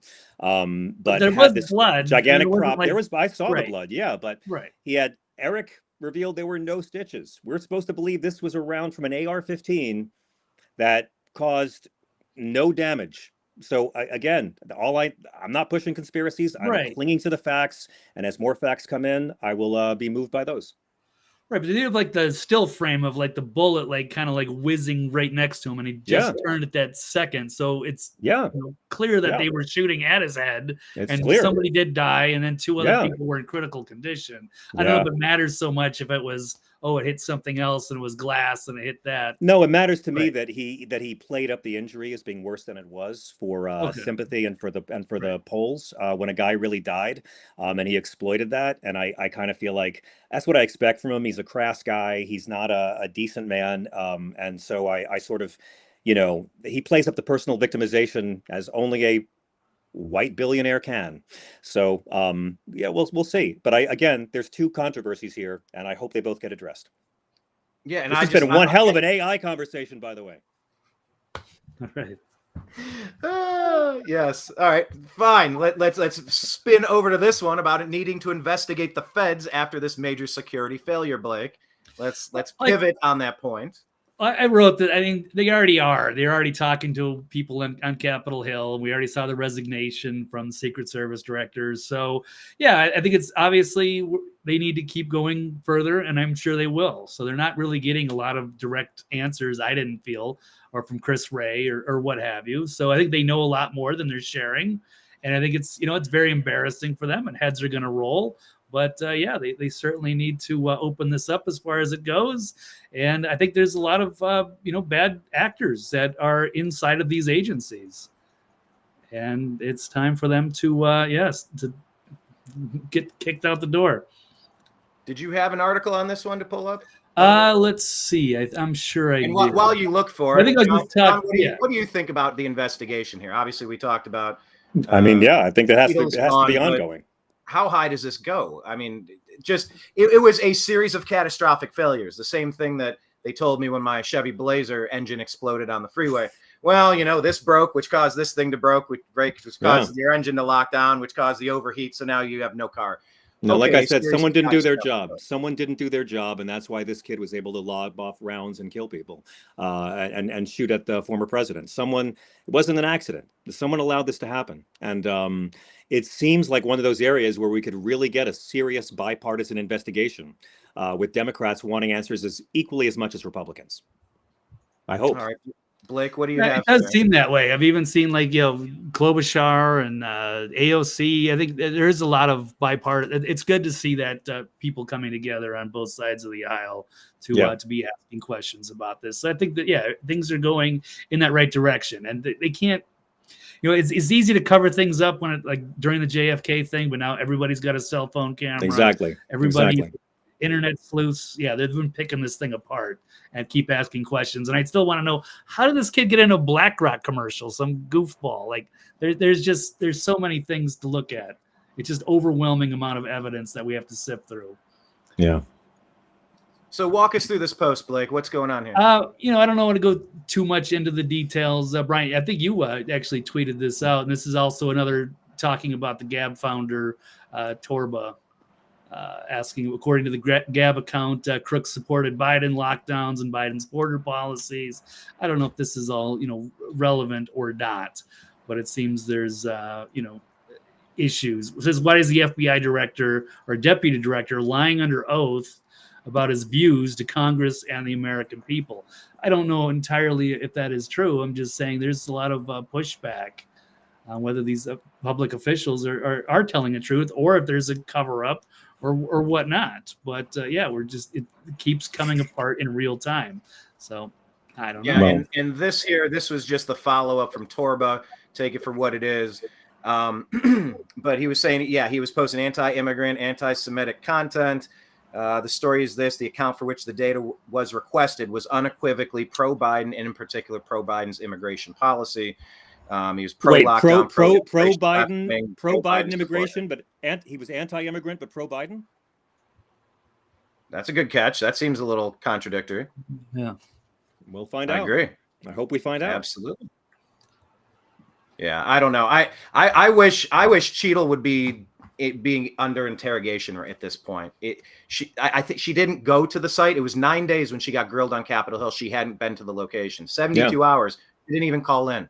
I don't know if you're a Family Guy fan, John, but it's that scene. I think it's where Peter's unemployed and he goes into the office and he's like, "Here's my resume. What can I do?" And the guy's like, "Well, I think what we can do in your case is, look, I'm only on this job for another week and a half and I am totally checked out." He's like, "What am I going to do about that? Where am I going to work?" He's like, "I don't know, chef." It's the most disinterested human I've ever seen depicted in a cartoon until I saw Cheadle in real life. She seemed to not care one bit about the scenario. That was I agree. I agree. On it here. But I do want to point out, though, that there are still two controversies here, and the other is that Donald Trump exaggerated his injuries for political gain at the convention, and after the speech he did and the prop he wore on his ear, if he had just shown up looking normal, and he didn't need to do all that. He didn't need to wear something from costume department.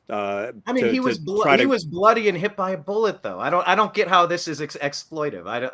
Because he didn't need a bandage when he went golfing on Sunday. His own son said there were no stitches required. You can see his ear now and see that there's no disfiguration. I heard that there was like a dime-size hole in his cartilage. His cartilage wasn't damaged at all.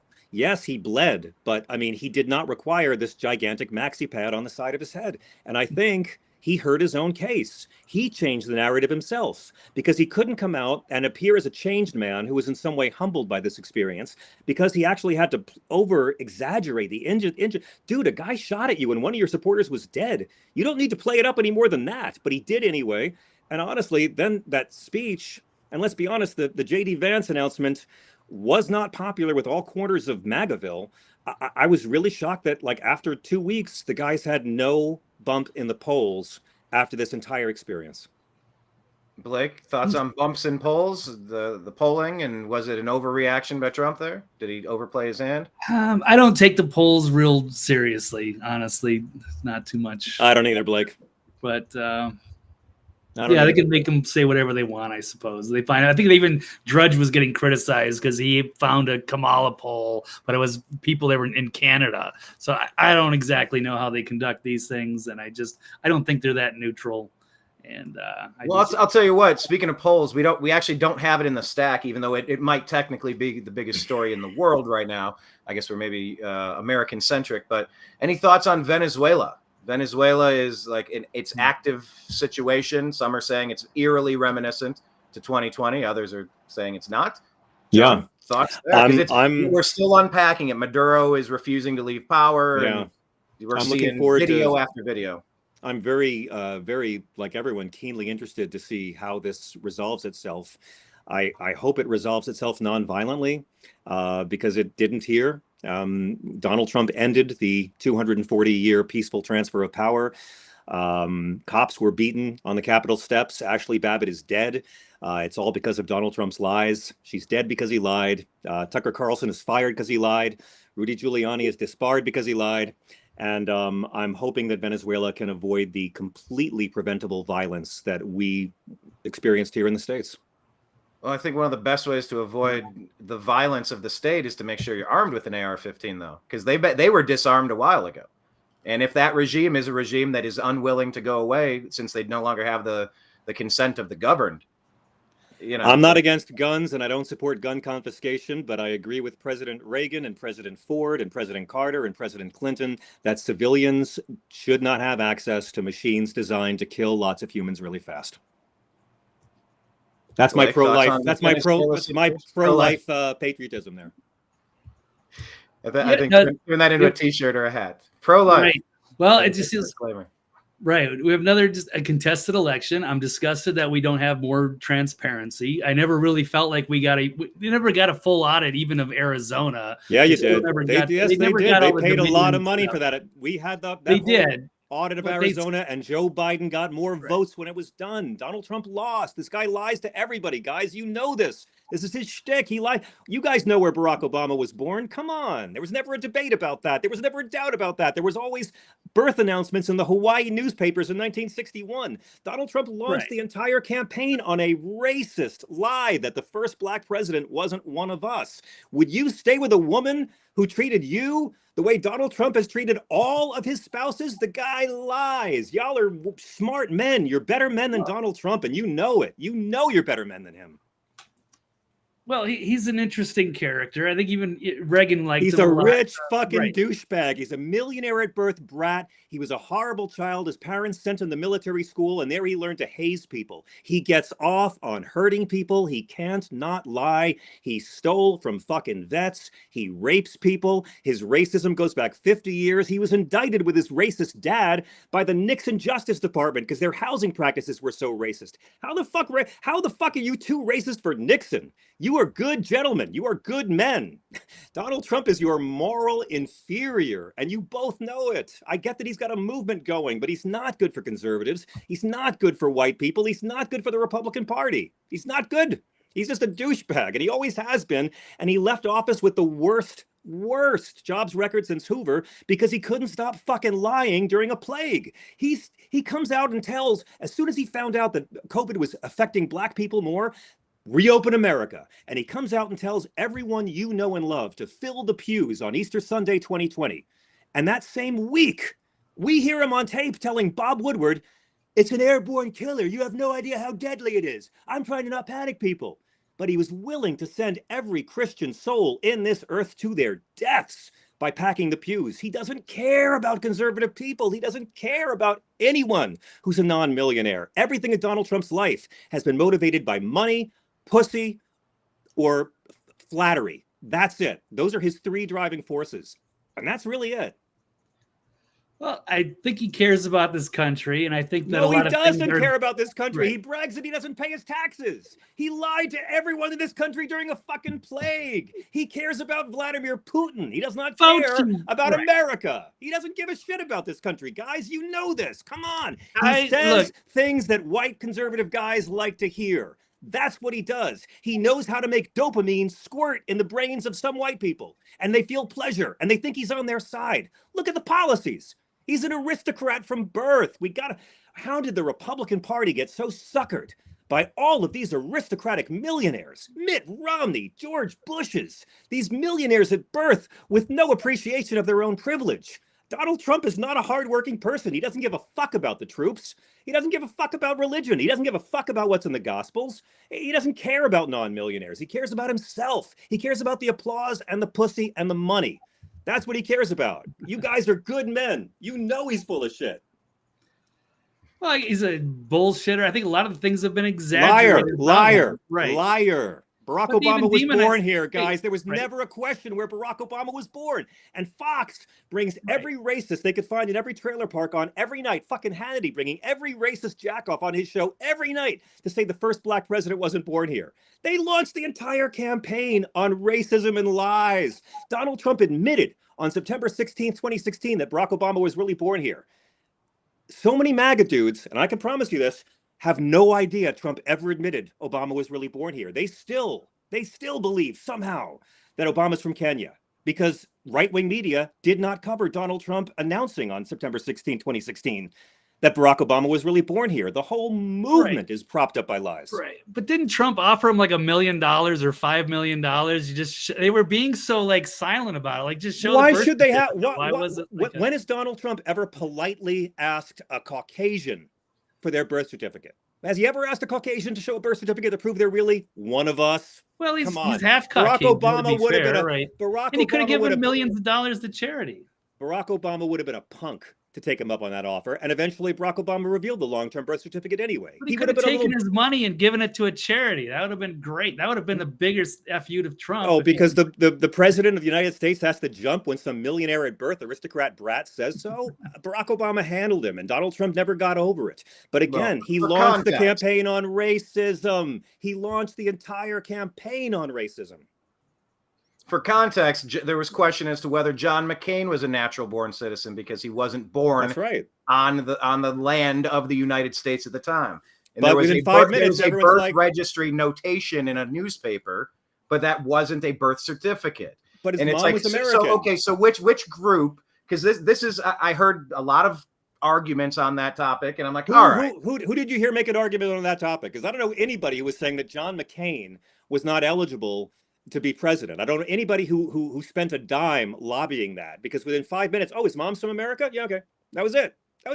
Nah. Come on, guys. You're good men. You know that Trump was a racist liar for years. He used the hype, and he was able to do it because there's a lot of people in America who wanted to believe that black guy wasn't one of us. But let's flip that on you, John. But a lot of people wanted to believe that he was colluding with the Russians to overthrow the 2016. Well, why was his second campaign manager fired? Why was Paul Manafort fired as his second campaign manager in the summer of 2016? That was just one of his guys. I don't know if that's why was Paul Manafort was his campaign manager. Do you remember why his campaign manager was fired in the summer of 2016? I know he had some association with Russia. They do business. He was sharing confidential polling information with Russian spies. Donald Trump's own sons talked about how all their money was coming in now from Russia. He used to be the king of debt. Remember that in the 80s and 90s? I grew up with this guy, king of debt. Yeah, I remember that. But in the zeros, Eric and Don began saying, "Oh no, all of our money's coming in from Russia now. They're funding us all the way."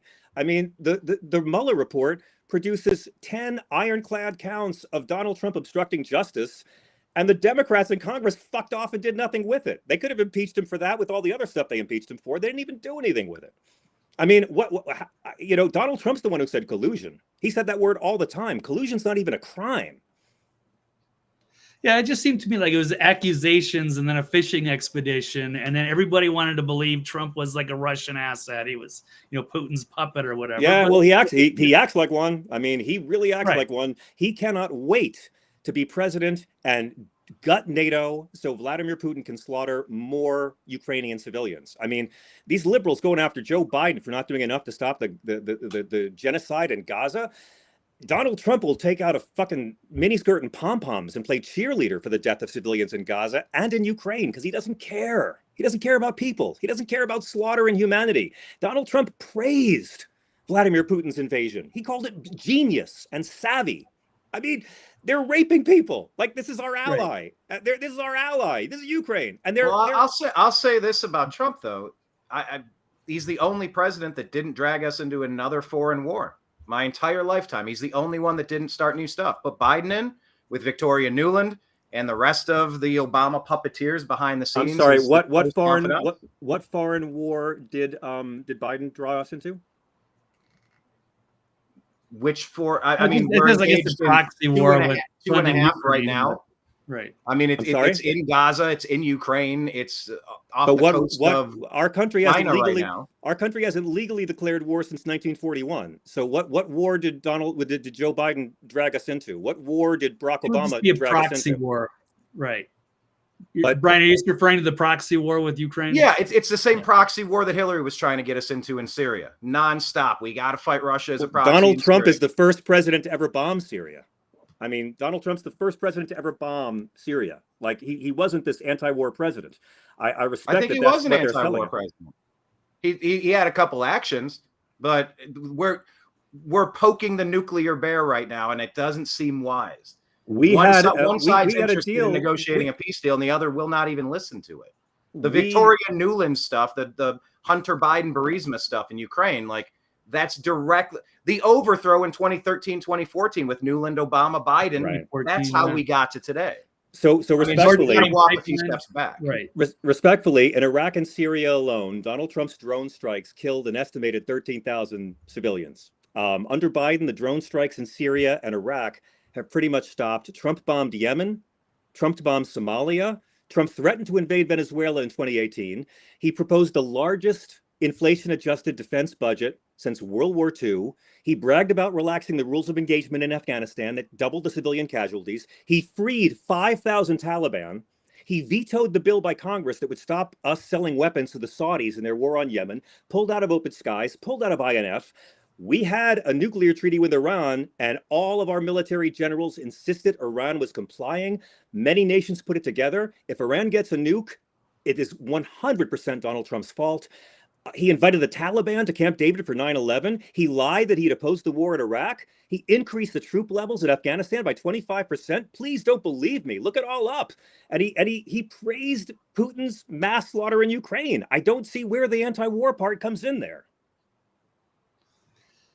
Yeah, it's interesting. I don't know. So, John, do you think that Putin is going to go beyond what he's doing in eastern and southern Ukraine? Because from my perspective, I see, the people of Crimea or Donbass that would rather be a part of Russia. They feel like they're mistreated by Ukraine. But I think the media has, misrepresented that Putin wants like world conquest. He does. And they've also lied about the Nord Stream pipelines. Why do you think Finland and Sweden were so eager to join NATO? They're terrified. We had lots of people say, just give Hitler Czechoslovakia and he'll behave. Let Hitler have Poland and then he'll stop. Okay, people? Putin's not going to stop. Putin believes Ukraine is part of Russia. Putin hates that the Iron Curtain fell and the Soviet Union broke up. Putin wants those countries back. Putin believes Estonia is Russia. He believes Lithuania is Russia. Yeah, I really do believe Putin would be delighted for deeply personal reasons to absorb as many of those countries in bloody conquest for empire that he can. And I think Donald Trump would cheer him on every step of the way because he has so far. Putin killed 50,000 of his own men in Chechnya. 50,000 Russian troops died in Chechnya. I mean, look at Georgia. Yeah. He keeps on doing it. Yeah, I don't think Putin's a good guy. I just think that he's a principled guy. And, I think he thinks that we've been meddling too far with whatever biolabs or violating with the Minsk agreement or overthrowing their president in 2014 and putting in Zelensky and then seeing the people in Crimea and Donbass that want to be a part of Russia. And they feel like they're part of a genocide from the Zelensky regime.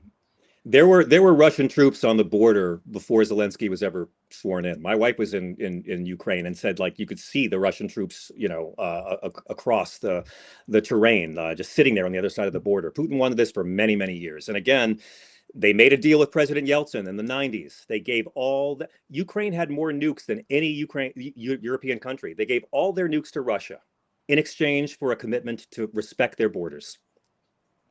All right, That's all I got. All right. Well, let's pause and pivot there. Let's get away from Trump for a second, and let's talk about the next big thing, Kamala Harris.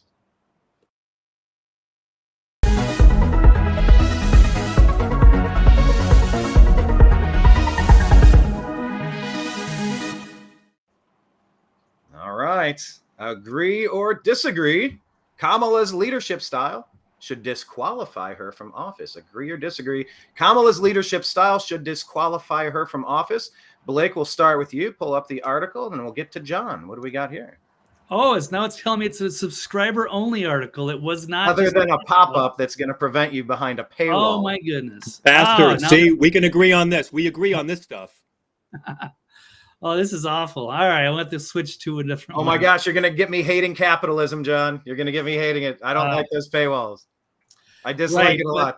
What was interesting is they put up some statistics in there that Donald Trump, he's notorious for firing people. I think 72% of his staff or something like that had been fired. But they say under Kamala, it's 92% that she is just brutal to work with.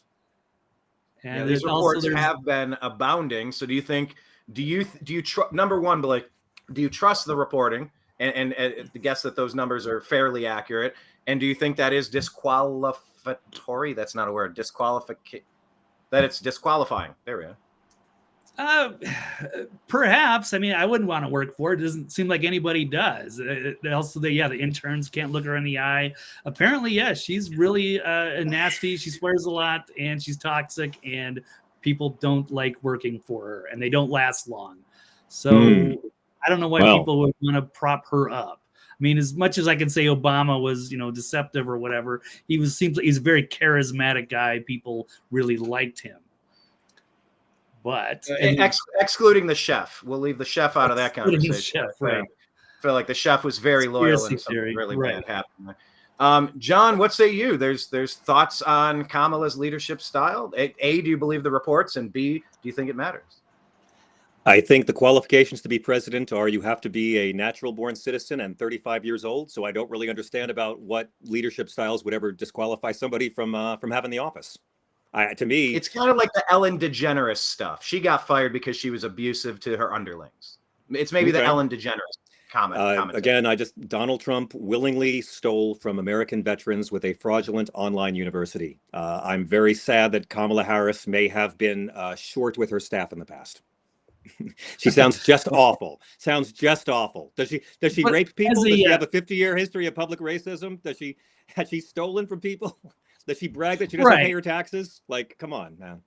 All right. Well, how about some of her record as a prosecutor? And we've talked about like marijuana before, but I mean, she prosecuted a lot of innocent, drug offenders. Did she? Did she prosecute a lot of innocent drug offenders? Is there data that supports that at the Gateway Pundit? Well, I don't know. That was just one of the articles. The Washington Times froze me out there with the other paywall. But so you dodged a bullet, Blake, is what you're saying. Congratulations. I do like some of their reporting, but I know it's definitely biased. You got to try to get a variety of different sources here. Believe me, I read it all. Yeah, you got to look at both sides and try to kind of go in the middle and see who's telling the truth, because there's a lot. But we have a lot of thoughts, John, on Trump. Tell us about Kamala. Like, what do you make of her? I mean, I feel it's a completely astroturfed enthusiasm campaign. Even Chucky Schumer did the Jeb Bush "please clap" thing the other day. You don't have to clap, I'm clapping. It fits the brand. There's a word called cringe, and it just permeates everything, in my opinion. Are you a fan? Should I come around? Do you dislike what her? Is cringe? How does cringe apply to Kamala Harris? Do you see a lot of the videos where she's like laughing kind of uncontrolled, like awkwardly and uncontrollably? In the word, it's like farting. She's constantly farting in church and laughing at it. As opposed to farting in court and denying it. Yeah, okay. She doesn't answer the questions. I don't know. Guys, Name the borders are, and we watch what happened. Are you there. trying to find a way that her character is more corrosive than Trump? Is that what we're trying to do here? Because no, better yet, I'm trying to have one conversation here that doesn't mention the word Trump. I just want to hear your thoughts. Here's what surprised me. I thought that for weeks, and on my SiriusXM show, my listenership, they were 9-1 in favor of old Joe not going. So I tried to be sensitive to that. And by the way, pause. The name of your show again and the Sirius channel is? My show is called Tell Me Everything on SiriusXM Progress. We're on every night from 9 to midnight Eastern time, 6 to 9 p.m. Pacific, which is why I like being in LA to do the show. And we're also a free podcast you can get the next day that just has the highlights. There's a certain school of thought that Schumer and Pelosi and Jeffries eventually went to Biden. This is all speculative, but this is just a school of thought that's out there that they eventually Seymour Hersh decided. reported this, yes. Well, but their calculus was, we can lose the White House here, but let's try to hang on to the House and maybe get the Senate back. And so that could be it. What's interesting and what I did not expect was this insane amount of enthusiasm for Vice President Harris. Like every week I go on Dan Abrams' show on News Nation, and there's always one topic about how Vice President Harris is historically unpopular. Joe Biden's stuck with her, and what's Joe Biden going to do? People won't vote for him because they're afraid he'll die, blah, blah, blah. And I'm like, what the vice president's job is to hang around in case somebody dies. No one said this about Mike Pence or Walter Mondale. The only vice president to be controversial is Dick Cheney for very obvious reasons that some Republicans 20 years later finally agree with. In the case of Harris, a lot of liberals don't like her because of her record as a prosecutor and prosecuting crimes and being part of the drug war. But then she became part of the White House that decriminalized weed at the federal level and moved cannabis down to a Schedule III drug. So I think that helps somewhat. What shocks me is that she raised more money in 1 week than Barack Obama raised in all of 2012. And if you look at how the rates of young people who are now registering, she's going to help a lot of down ballot races. And even if she doesn't get the White House, I think she's going to help a lot of Democrats in the House and Senate, because there are people, and we know this, it's the same with Trump. There are people who would not vote ordinarily, but they will vote because Trump or Kamala Harris are in this race. Well, when it comes to Kamala, there's two questions I have about the Minnesota Freedom Fund, encouraging that. And then, of course, what O'Keefe is exposing allegedly with Act Blue and the thousands of phantom donations. It's like, oh, look at the enthusiasm for Kamala. Look at the money she's raised. And it's like, no, it's money laundered. Any thoughts on either of those? Minnesota Freedom Fund? I deeply support investigating money laundering of all politicians, all presidents, all vice presidents. Robert Mueller hired some money laundering guys for his investigation and then never used their findings in his final report. I'm a big fan of going after political figures who launder money in their campaigns.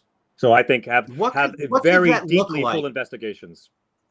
What could that actually look like? I know Cenk wants the money out of politics, and the stock trackers where it's like, yes. I just want to buy whatever Pelosi's buying because she seems to just be a genius at that stuff. Wink, wink, nudge, nudge. Do you have any suggestions on actual policy? I know it was bandied about, and I can't remember who to give credit to, but maybe it was like a Warren Buffett or something. I might attribute this wrong, but it was just like, you want to get the budget under control, it's easy. You don't get paid in Congress unless you balance your yearly budget. Yeah, done. Yeah. You put one little bill together and you'll be fine in perpetuity. But in reality, that doesn't happen. Do you have any suggestions on how we could actually try to get a feel on which foreign governments are running our policy decisions, which investment bankers, which multinational corporations are pulling the strings? How do we do it, though? With the caveat that the last Republican president to balance a budget was Eisenhower 70 years ago. Again, these guys have the things they say, and then they have the things they do, gentlemen. But I'll say Newt Gingrich did a good job working with Bill Clinton, not president, to qualifying, but like they balanced it 2, 3, 4 years in a row. Like they actually they worked together. They worked together and did it. So it can be done, right? If you care. And we have a system of legalized bribery. Cenk is right. Privately funded elections is a system of legalized bribery. When the Supreme Court decided money is speech, they decided that wealthy people should have more speech than most citizens. And so, I don't like seeing dark money funding our elections. I think we should know where all this money comes from. I'm not so naive that I think this could ever happen in this country. But yeah, publicly funded elections where you don't donate. The candidates run, the government pays for their campaigns. We have debates every week on PBS or wherever. Let CNN and ABC still make their money. They're killing off of this. But yeah, I just think that you have to find a way to get money out of politics because we have legal bribery. And you see what it leads to. This is the square root of all of our problems. We're not going to end poverty or homelessness because there's no money to be made in doing it. We're not gonna take care of the uninsured Americans because there's no way to make a fucking profit doing it. So we're going to continue to have these social conditions fester. As George Carlin said 25 years ago, you find a way to get rich off of housing the homeless, and these rich motherfuckers will get them houses really fast. We're not going to have real democracy when it can be bought. And I don't really see this ever being fixed in our lifetime. Blake, do you share that same very optimistic, rosy view? Well, I like some of the ideas about, taking the money out of the politics and making it, set it up just for like maybe a few months and have all the open debates and not have all the money. It's sickening how much money that they have to raise and blow. It's crazy. Yeah. So that is no part in our system. It's made a mockery of our republic. So I agree. In favor of absolutely overhauling it. On the flip side, though, I don't know that money's ever made less of a difference than it does today. I think the social media being a neutralizer, when there were only ABC, CBS, like there were only 5 networks to gather. Do you know how many millions of dollars Donald Trump's already given Mark Zuckerberg in 2 campaigns? Ooh, how many? I mean, and then Zuckerberg used it to fund those drop boxes in 2020. So it didn't do him any good. Enough that his ban was lifted. Enough that he lifted the ban on Trump, and he's back on Facebook again. And I was a big fan of the drop boxes because I believe that it should be as easy as possible for every American who's legally allowed to vote to exercise that right in the simplest possible way. I was a big fan of the drop boxes, but we know this. When there's high turnout, the Democratic Party tends to win. When there's lower turnout, the Republican Party tends to win. And so that's why we see this drama that plays out every election cycle. Right. Well, John, have you heard the statistic that all of the Trump won every state with in-person voting, and then Biden won every state with the mail-in balloting? I never heard that. 100%, but I'd never heard that.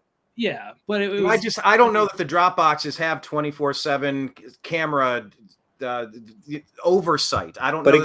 Signature verification. But again, that they weigh and they measure what goes in instead of just dumping boxes. It's highly suspect. Our right-wing brothers and sisters have been handed this voter ID thing for a couple of decades now, and the reality is that voter ID solves one problem: voter impersonation. That's what it solves. People showing up at a polling place pretending to be someone they're not. That is the only problem that voter ID laws solve. And America does not have a problem with voter impersonation. No election in our country's history has ever been changed at the outcome by people showing up and signing the form and saying they're somebody and verifying the address when they're not. It's happened. Sure thing it's happened. We've all heard stories about the Chicago mob and JFK in 1960, and there's legends of it. There's movies about it. But we don't have a problem with voter impersonation. These are laws that are designed to make it a little bit harder for some Americans to exercise the vote. And if you have to pay 25 cents to get on a bus, to go to a government office so you can get a state ID so you can vote, that 25 cents is a poll tax. You don't pay to exercise a right that's enshrined in the Constitution. It's designed to make it harder for certain people, namely low-income folks, not just minorities. Poor white people are shafted by this too, and young people. There are voting districts in this country that will take an NRA ID, but not a university ID. And the reason they give is, well, because foreign students can go to universities. Yes, but foreign students can't register to vote. If you've registered, they have to match you up. So you can't, it's really, really hard to defraud in any large kind of way. And not to put too fine a point on it, but for all the cases of election fraud since 2020, the majority of the convictions we've seen have been for Trump voters who illegally voted for Donald. And so do you have any concern over the population that's entered the country under Oh, the Kamala Harris's czar leadership. Let's talk about it. Let's talk about it. Yeah, number one, I'd love to talk do you about it. believe that Border she's czar. the border czar? Because some people are saying she never was. And number two, what type of concern do you have? Yeah. We're seeing the Yeah. reports that once people get into a state, they can get a state identification card, and state to state, they'll let you vote in national elections, but not local elections. What states is letting people who aren't citizens vote? I would want to double check that. I think I Okay. saw that most recently in They're Arizona. talking about amnesty, or they're talking about, but it hasn't been officialized. Well, that was Reagan. That was Reagan. I recommend Yeah. every conservative brother and sister go back on YouTube and watch the Ronald Reagan, George H.W. Bush presidential debates of 1980 to see how these two guys competed to see who could be the most compassionate to the undocumented immigrants who are living here and propping up our economy. Now, on the Kamala point, when she went down to Guatemala year one and said, "Don't come," the liberals lost their shit, right? Liberals were so furious that she would say that. Now they're going to be airing that clip nonstop through the campaign to show how tough on immigration she was. There is one candidate running for president in this election who has hired undocumented immigrants to avoid paying American workers a living wage in 2 different centuries, and it's Donald Trump. Polish undocumented immigrants built his hideous tower on Fifth Avenue, a few blocks from where I am right now. As president, we found out that he had undocumented immigrants working in his golf clubs. So they crossed the border, gentlemen, for one reason, and one reason only. There's a gigantic help wanted sign. And there are jobs here. And these job creators put up the help wanted sign, and it's huge and well lit. And then they put up a little sign that says, keep out. There's a little sign that says keep out, and the big fuck off help wanted sign. And every one of these undocumented immigrants who crosses our borders, and again, the majority of undocumented immigrants are not border crossers. The majority are people who overstayed their visas. There are 50,000 undocumented Irish in this country. What's the Republican plan to get rid of those illegals? I've never heard it. I've never heard anything about the white undocumented people. I don't hear any plan to get the 50,000 Irish out, just the brown ones at the border. And 100% of the brown ones at the border enter this country because white people are giving out jobs. Now, if the Republicans were serious about stopping border crossings, they could do it in a goddamn month by starting to lock up the Caucasian wealthy people who do the hiring. Whenever they bust a meat processing plant, and you hear how they arrested 300 illegals, they never arrest the 2 white guys counting the money in the back office, do they? It's a racket, and they've foisted it on conservative brothers and sisters for decades. Donald Trump is the least qualified person to talk about illegal immigration because they come over here because of guys like him. You could lock these employers up, and in a month, there'd be no jobs, and no one would cross the border. And you know what would happen? Our economy would collapse. Our economy has always been propped up by exploiting marginalized labor, usually brown people, from slavery to the Chinese workers who built our railroad, straight up through modern times to the undocumented immigrants that prop up our economy and who pay billions every year in state, local, and sales taxes into this country, all the way up to the kids overseas who are making our electronics. We've always had this hypocrisy. We're all a part of it. Can you imagine how expensive our food would be? What produce would cost if they didn't have an exploitable, marginalized workforce they weren't required to pay a living wage to? We're all part of this corrosive, evil side of capitalism that is a rejection of Christianity, where these people are brought over here. And Trump, again, they take the donations from the job creators and they sell racism to the base. These people cross the border because of guys like Trump. When I went to the Bronx, I talked to a lot of people there. I think it's 80, whatever statistic, 85% Black and Dominican, I believe, in that subsection. And the people there are furious that their limited resources are going to people that are not in the country legally. Yeah, I interviewed person after person after person. They're like, I'm struggling. I could use some assistance. They're up in a 4-star hotel getting $2,000 to $8,000 on a credit card each month. And the crime in the neighborhood is through the roof. My elderly friend got hit in the back of the head by an illegal with a pipe. Like just the pulse of talking to people in the Bronx. Right. I got you. I'm with you. Yeah. What's happening again? But they're coming here because of guys like Trump who don't want to pay Americans a living wage. That's why they come here, because guys like Trump keep hiring them. It's the only reason they keep having this dangerous crossing of the border. And I must remind you that both legal and illegal immigrants commit crimes at a lower rate than natural born American citizens across the board because they're afraid of deportation. which is why maybe if we started deporting Americans who break the law, well, our crime rate will go down even more. I think we also have a problem with a lot of places not reporting crime accurately. That's a whole I agree with you. Absolutely. But guys, collection issue right now. Because I I fled Los Angeles. It got so bad. I can only dream of what California used to be like when it was Beach Boys and surfing and before the traffic, before the crime, before like the rampant homelessness. I could only imagine, but it got unlivable. It got very scary. It got really. What part really of California? scary. What part of California? I was right there in Los Angeles. I was La Cienega, like I was right there in between LAX and Hollywood. Right. What happened to you that made it unbearable? Oh my God. I could give you another hour if you want. Police helicopters every day. No, it was. Yeah, no, I mean, but again, they come here because of guys like Trump. That's it. That's the racket they foist upon conservative brothers and sisters. So the wall is a ruse? Yes, the wall was a ruse. Okay. The wall was always a ruse. Donald Trump was never going to build a 3,000-mile medieval wall across rivers, deserts, and forests, seizing land from American citizens using eminent domain. It was always a racket. He lied that Mexico would pay for it. He tried to make our military pay for it. You want to talk about our troops who were on SNAP benefits for their family, and Trump took funds away from them to build this wall, which does not work. Shovels are a thing. The barrier wall they made, we've seen the videos, how you can scale it in 15 seconds or less. Joe Biden gave that money back to military families. It was always a racket, just like Donald Trump's Hitlerian promise that he's going to deport 11 million undocumented immigrants. Does anyone really believe that Donald Trump is going to do that, that he would have the organization and the money,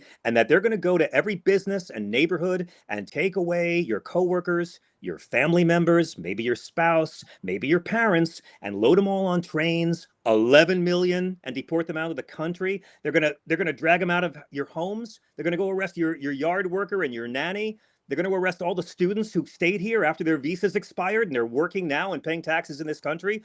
Our economy would collapse. It's a racket. Donald Trump says this shit to get people all fired up. He was never serious about building the wall. Fucking Steve Bannon was literally stealing from MAGA folks with his Build the Wall campaign. He was ripping all off. And then what does Trump do? He pardons Bannon for robbing from MAGA. But the MAGAs who went and fought for Trump on January 6th, Trump allowed to stay in jail and rot. Well, you're not going to get pushed back on me for the J6 people. I think we saw a lot of mostly peaceful protests, and some of them are prosecuted. I'm talking about the ones who broke the law. Talking about the ones who broke the law. Ones that broke the law, but yes, they definitely pushed. And again, insurrection those cops were narrative. beaten. Right. Those cops were beaten for a lie. Ashley Babbitt is dead for a lie. Donald Trump did not give what we call a fuck about those people. He pardoned Steve Bannon, who had been stealing from those people. He's not a good guy, and he doesn't care about conservative people beyond getting their votes so he has more power. And back to the Kamala thing, with the Minnesota Freedom Fund, encouraging to donate so that we can bail out people that were rioting and causing harm, real violent criminals throughout the summer of love in 2020. Kamala was out there really pushing, we need more of your dollars to help more of these violent people who have been arrested for known crimes, to bail them out. I don't know how that's a defendable position in the least. Did Kamala Harris come out and say that she was trying to raise money to get criminals out of jail? Because I'm pretty sure that she said that she was going to, that she supported locking up people. She is a prosecutor. She is not a fan of law breaking. I would remind you that 26 million people protested worldwide after the murder of George Floyd. It was the largest protest in Earth history. The overwhelming majority of those people were not violent, and they were all protesting over a murder. The folks on January 6th were committing violence in service of a lie. Well, it was also kind of a lie to say it was an insurrection, when an insurrection is like an organized, armed overthrow of the government. I don't call it an insurrection. I call it a terrorist attack, because according to the dictionary, terrorism is the use of violence or the threat of violence against the civilian population to enact a policy change. I mean, seriously, if Kamala Harris loses this election, all she has to do as vice president is get some fake electors, right? This was Donald Trump's whole legal argument. They were going to get Mike Pence to do the right thing and commit fraud and take some electors to throw out the will of the voters back in those states. Well, if Kamala Harris were to try the same exact illegal scam, would conservatives defend her as they defended Trump when he tried to do it? Well, I think even Nancy Pelosi was on camera saying she was going to just give the electors for Arizona. She was prepared to give that part up. And a lot of people were questioning how the 6 swing states, stopped counting. And then all of a sudden the next morning they end up having Guys, come on. He lost, guys. He lost. Come on. 81 million when a guy His can't daughter, drive people at a, yes, right. 81 million. 80 people at a speech, but he gets 81 million Yeah. verified votes. Yeah. A lot of people were questioning that. And then 60 Trump lawsuits. Yeah, well, that's why we had 60. That's why we had Right. 60 lawsuits. That's why Rudy Giuliani is disbarred. That's why Right. Tucker Carlson cost Fox News $750 billion and got fired himself. Guys, Trump lost. Right, His but he Secretary of exposed a State lot. said so. His Right. daughter told him he lost. His Homeland Security chief told him he lost. Right, but like they were holding on to that evidence. They were withholding evidence from the J6, that committee. And then, Tucker Guys, did get fired after exposing a You're lot too of good those for him, things. gentlemen. You're too good for this guy. You're too good for his No, bullshit. no. You are But how good can- men. Well, sure, but I like, Rand Paul, Ron Paul. Those guys were demonized and destroyed too. So I mean, who are we supposed to vote for? So John, you're smart. Wait a minute. guy. How Right. Rand Paul and Ron Paul? I mean, they've been criticized for stuff. I've praised both of them at different times, and I've criticized both of them for different times. Oh, okay, I appreciate that, because a lot of people just think they're awful, and they love Fauci. And They're like, and "Well, I think remember, lied remember, about him." Ron has been proven to be quite a racist motherfucker. I mean, those newsletters were pretty unpleasant for me because I defended Ron a lot. I praised Right. Ron when he was the Republican who actually opposed the Iraq War on conservative grounds. I cheered for that man. But then when I read the racist shit in his newsletter, it was pretty icky. And Rand told the truth about Donald Trump once, just like Ted Cruz did, just like Glenn Beck did, just like Marco Rubio did, just like so many did. And then Rand decided that he liked the taste of Donald's boots. So that's where he's at. I mean, I'm not a fan of Mitt Romney. I'm not a fan of Paul Ryan. Not a fan of Liz Cheney, but I'll respect them for staying true to their ideology and not buckling for this guy, because again, this guy is not good for the Republican Party. But you think the neocons are better than MAGA? It's hard to say. They're different. It's different kinds of selfishness.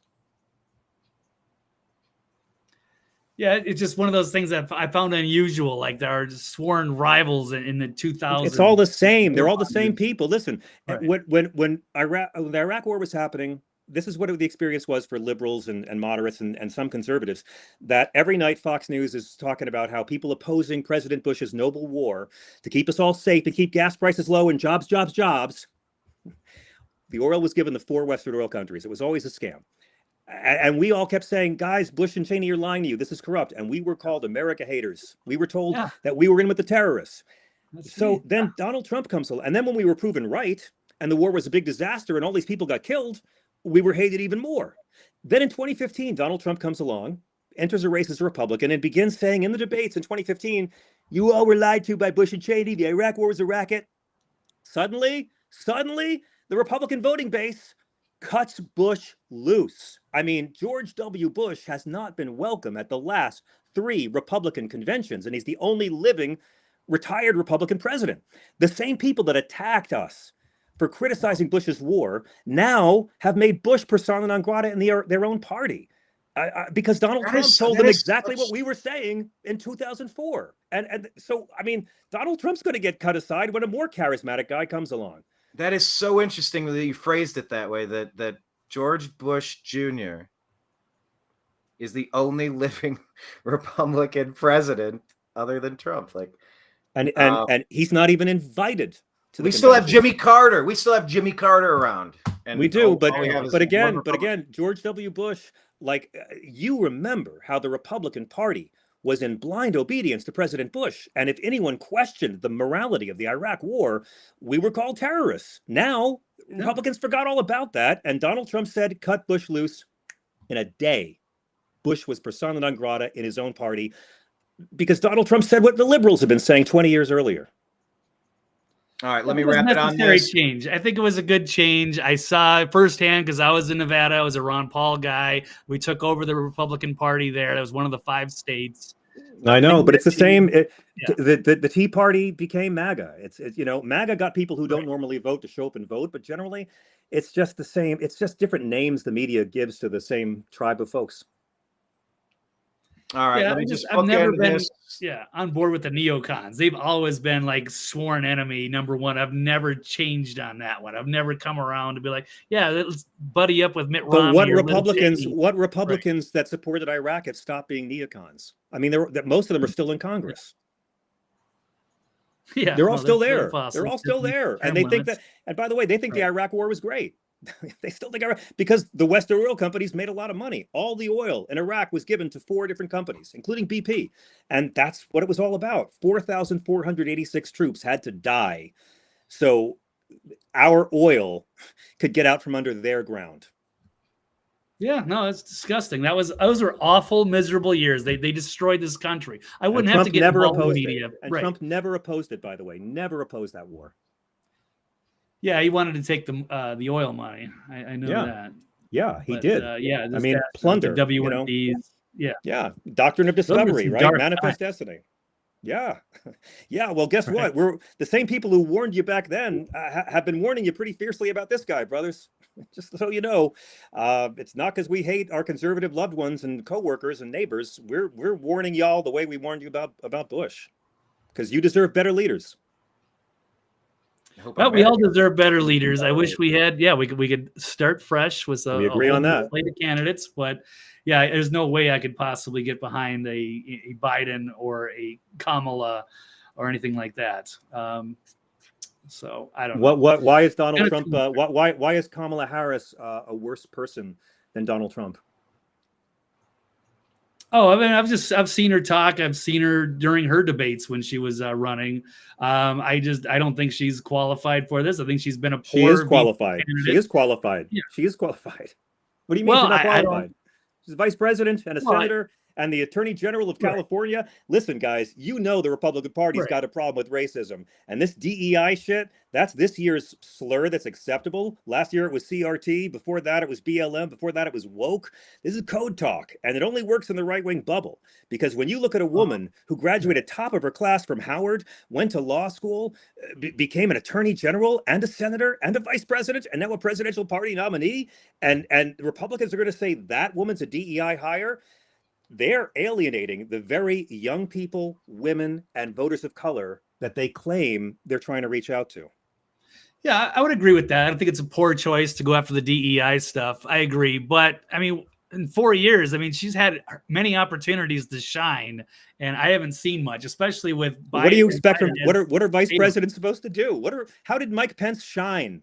How did Walter Mondale shine? How did Dan Quayle shine? Right. I mean, come on, it's a vice president. Your job is to go around and, open malls and christen ships.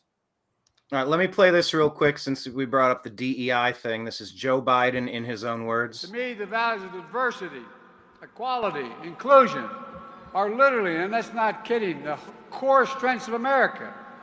That's why I'm proud to have the most diverse administration in history.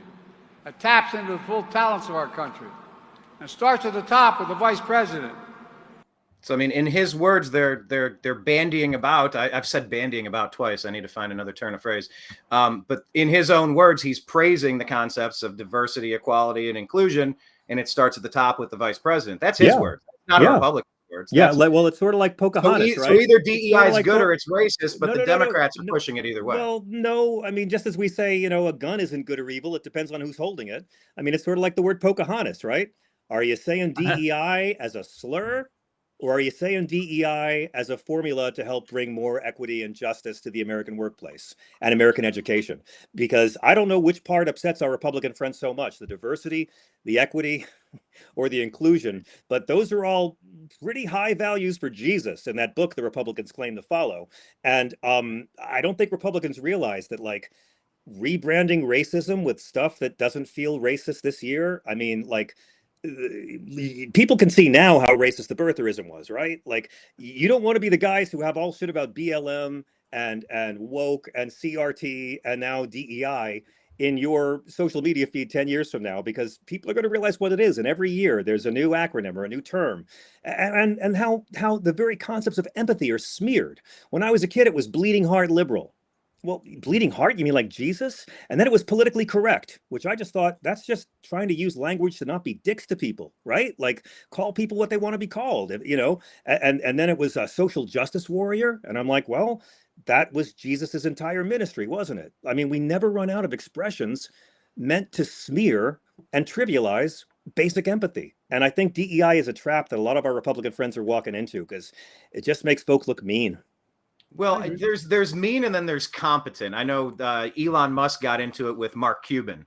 They were going back about DEI and by the you mean millionaire at birth from a South African diamond mine, Elon Musk, who made it all the way to the top on his own, or Donald Trump, who was given $300 million from his dad when he was 1 year old, who crawled all the way to the. Donald Trump bankrupted a casino in Atlantic City, and Fred had to send a guy in with $5 million to buy 5 million of chips in a suitcase to keep his son afloat.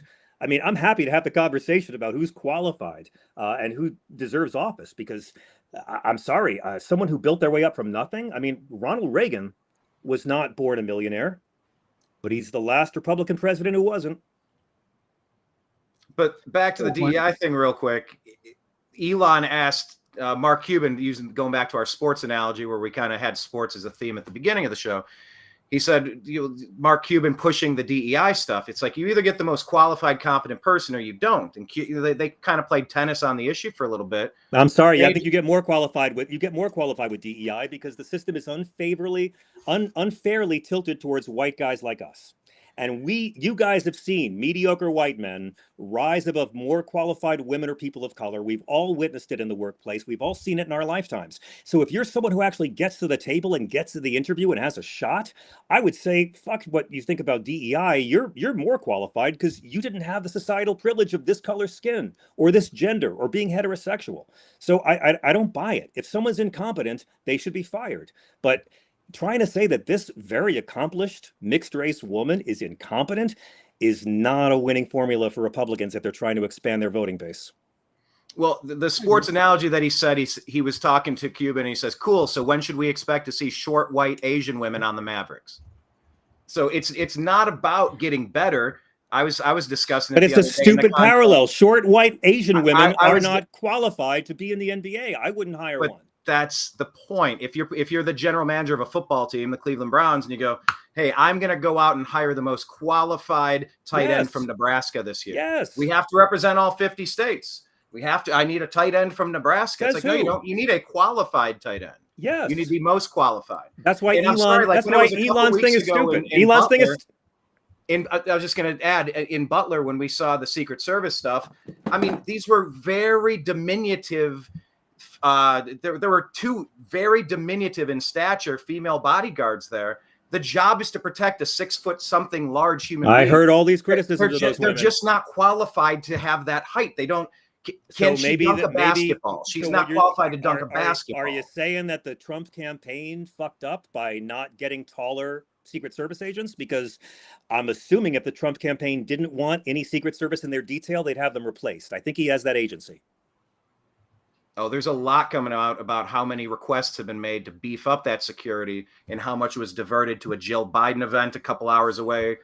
Well, if we find out it was a woman, let's just assume we can talk about the short female Secret Service agents all you want. I'm pretty sure when this investigation comes through, we'll find out that it was a white man's negligence that allowed this kid to get those shots off. So just putting that out there. Again, Elon Musk.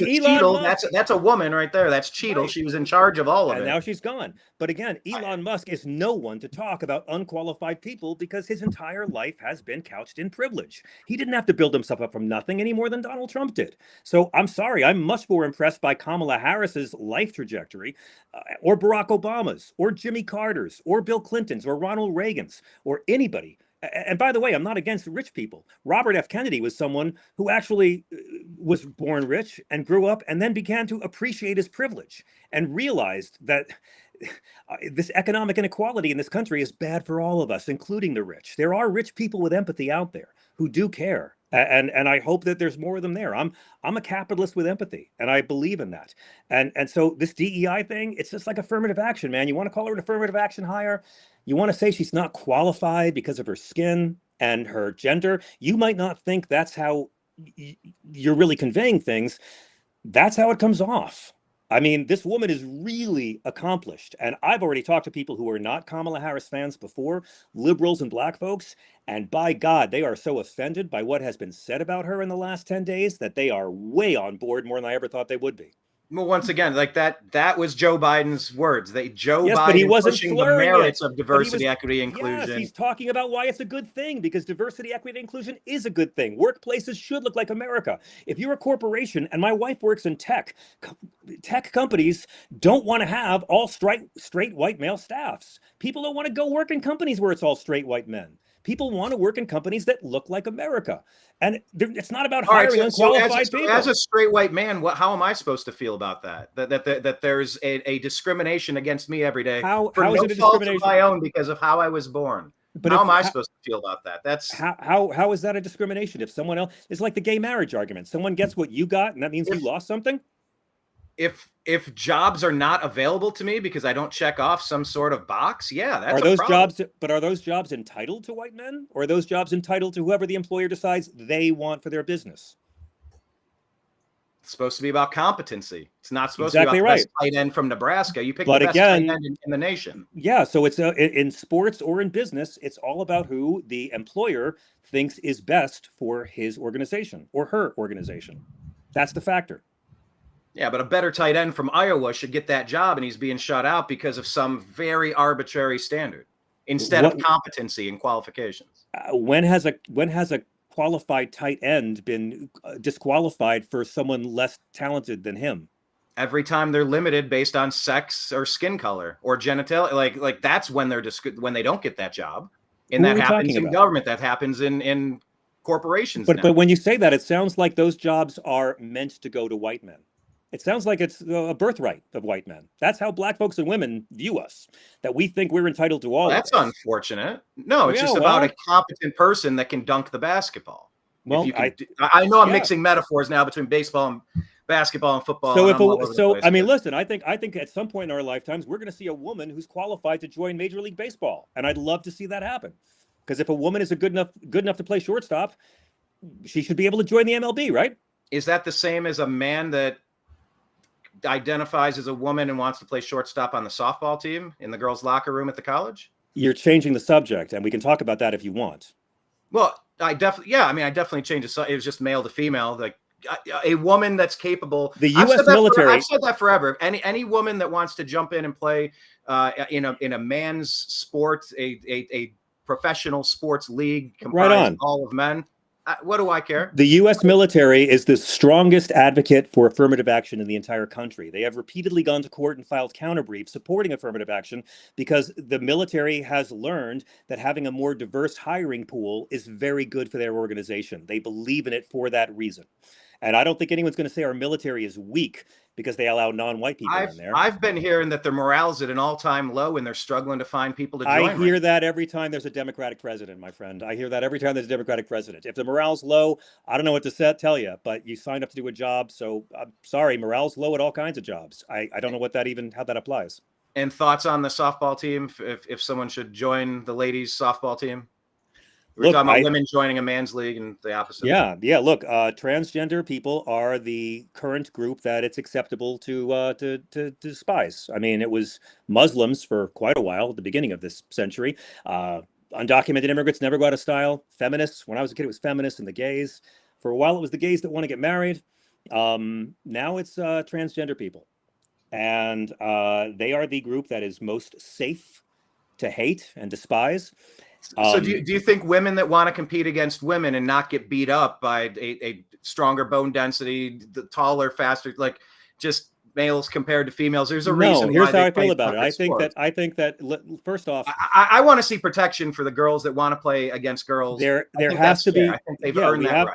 Yes, there has to be a way to protect the integrity of women's sports. And maybe this means adding a mixed league. I don't know. We're at a very emotional, morally exciting time when, for the first time in human history, transgender people are not terrified to be murdered by saying who they really are. It is actually a triumph of how much kinder and more moral America has become that LGBT people can enjoy living in liberty and freedom in our society. I would not want to be like Somalia. I would not want to be like Saudi Arabia or Iran. I am glad that we are more liberal than those deeply conservative societies. But we have to find a way that you protect the integrity of women's sports. I absolutely agree. However, the number one killer of children is guns. This is a bullshit issue that Republicans use that doesn't help anybody's life. They do it to get people upset and angry and outraged. It doesn't improve anybody's quality of life. It doesn't help the middle class. It doesn't bring you health care. It doesn't make the schools better. It gets Republicans elected so they can cut taxes for their donors even more. Guns are a bigger problem in our schools. More people have been sexually molested by clergy than by transgender people. When it comes to women's safe spaces and restrooms, absolutely. We have to have that kind of conversation, have to respect their integrity. At the same time, I'll just say that transgender women are the only people in the world who take drugs to be physically weaker. The only ones. And it doesn't mean they should be competing with sports and beating with women. That's something that has to be discussed. But the difference is, are you doing it to hate transgender people? Are we trying to smear them? Are we trying to make them the scapegoat, the boogeyman? This is what fascists do. There's illegal immigrants or Jews. There is a minority, and they're a threat to our way of life. And only I can keep you safe. And this is how fascists get elected. They make you think that there's this tiny, powerless minority is an existential threat to our way of life, and you have to elect me to keep you safe. And it's bullshit, and it's bad for you. And Hitler did it with the Jews. Donald Trump's doing it with the illegal immigrants, and now trying it with the transgender people. I think, going by the Bible, we're going to be judged by how kind we are to transgender people. And it doesn't mean that we shouldn't listen to women's concerns about public restrooms being safe spaces.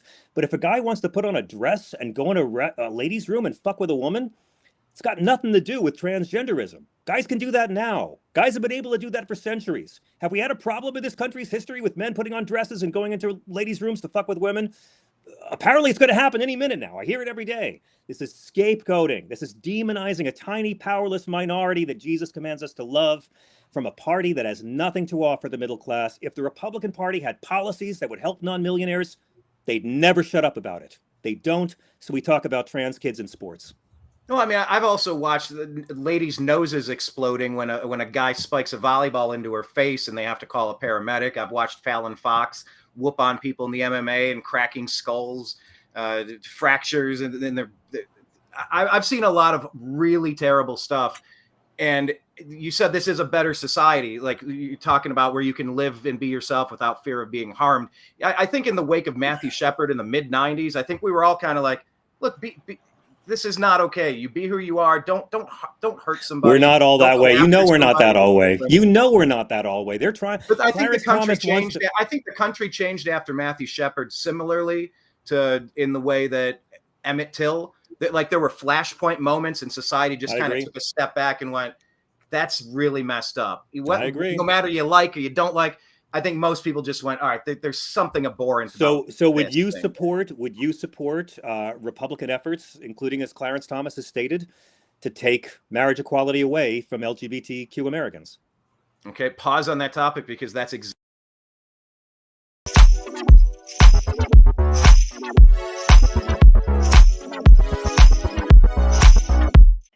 And gentlemen, real quick, I might have to leave here. I got to go too, guys. This has been great. I can't believe we've done this for so long. This is like watching Dune back to back, guys. We've been at this for a while. All right. Look, thank you so much for being here and for being so generous with your time. Yeah. We'll put a pin in it for now, Blake. I want to thank you guys for having a really open-hearted invitation and being really, really sincere. Because a lot of times, people do a bait and switch, and so I'm glad that I trusted the invitations. It was a pleasure, and you're gentlemen, and I thank you both very much for having me. Thank you very much, John. Yeah, we need more of these conversations. People outside of the Agree to Agree show, just mix it up a little bit more and have a little bit of a civil conversation. All right, right on. Thank you both. I appreciate you. Peace. All right. There you go, everybody.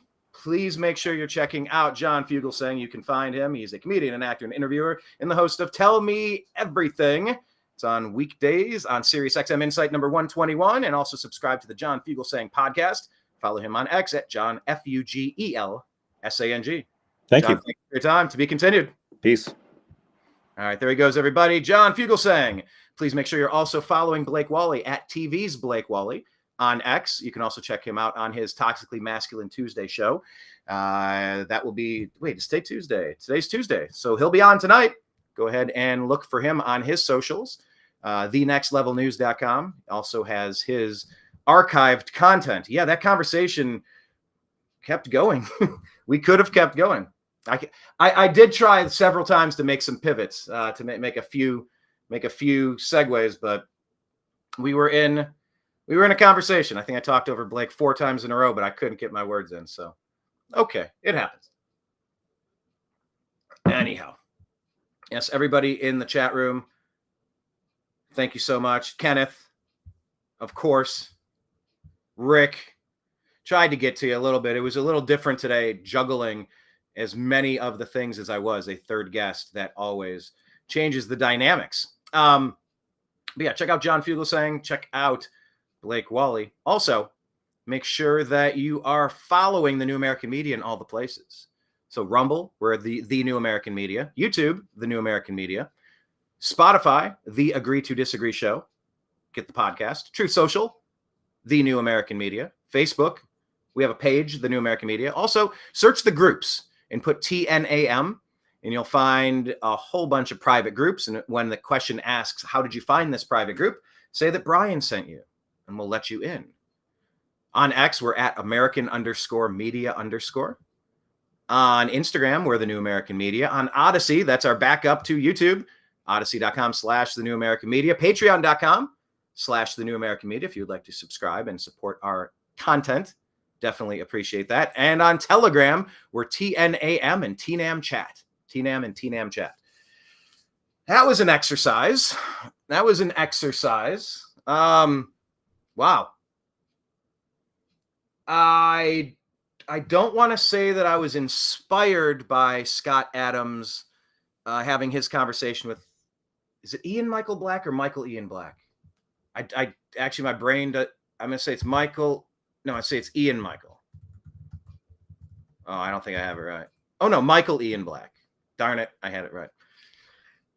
I did not have it right. Let me just give up the ghost on that one.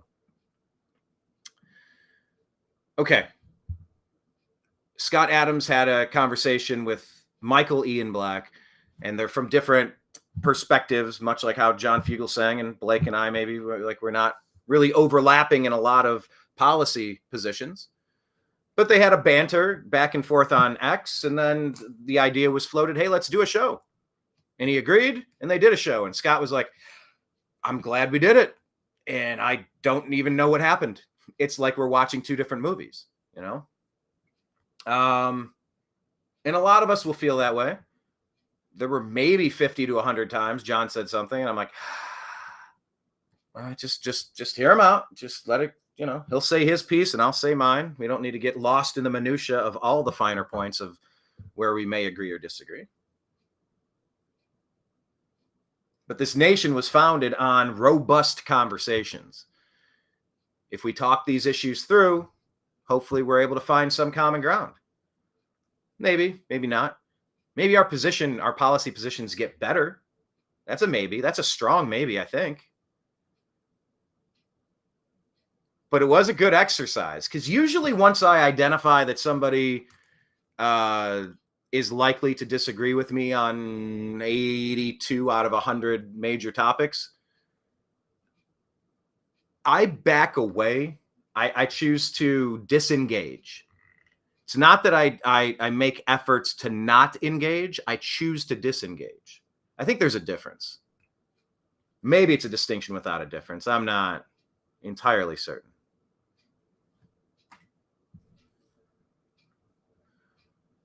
But that was an exercise for me.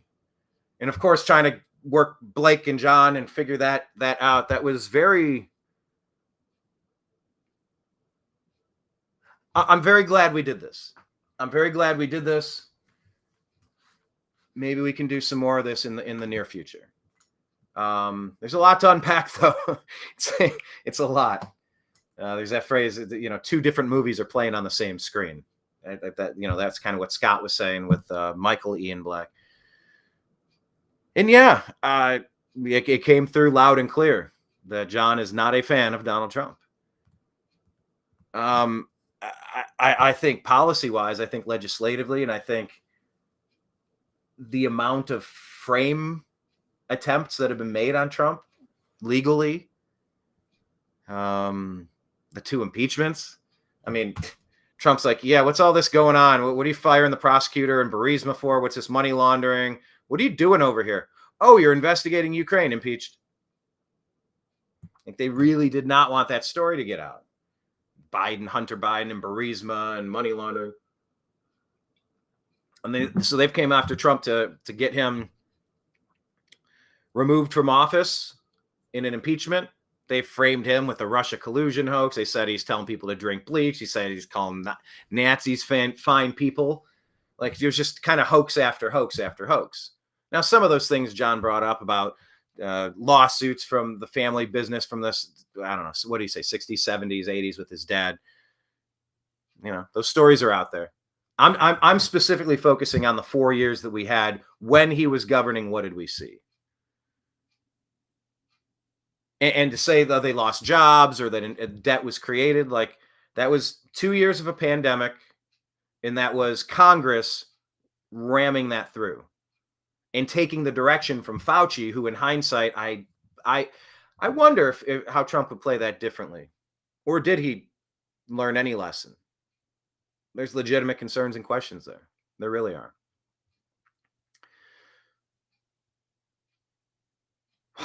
Yeah, I feel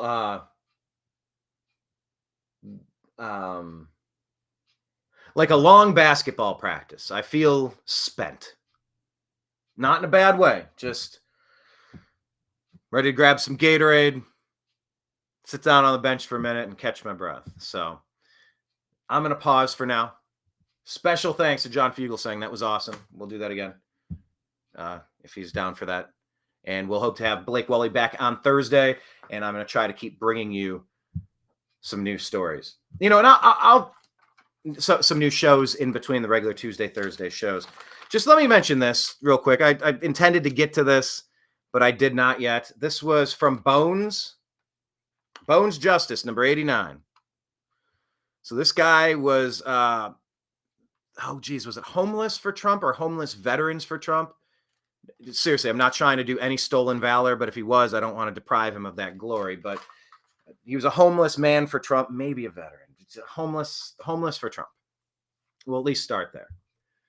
And I met the guy in the Bronx, and we're talking about AI and censorship at the top of today's show. And I just wanted to bring it back to this because he told a story that was so interesting, and we're seeing it all over now, a case after case of memory holding stories and pushing stories down. I swear, if you go on Google and type about almost anybody that's Republican or libertarian or conservative, the first few stories are hit pieces every time. It's shocking. It's shocking how collated Google is. You think you just go and get your information, just like you used to think the media was like, oh, they'll tell us who, what, where, when, why. Like, I'd love to know the basics of what's up. It's not the basics of what's up. Google doesn't give you that. They give you their skewed version of it. And it's like, either you're a news outlet or you're a search engine. Why are you trying to be both? And I get why they'd want to try to be both.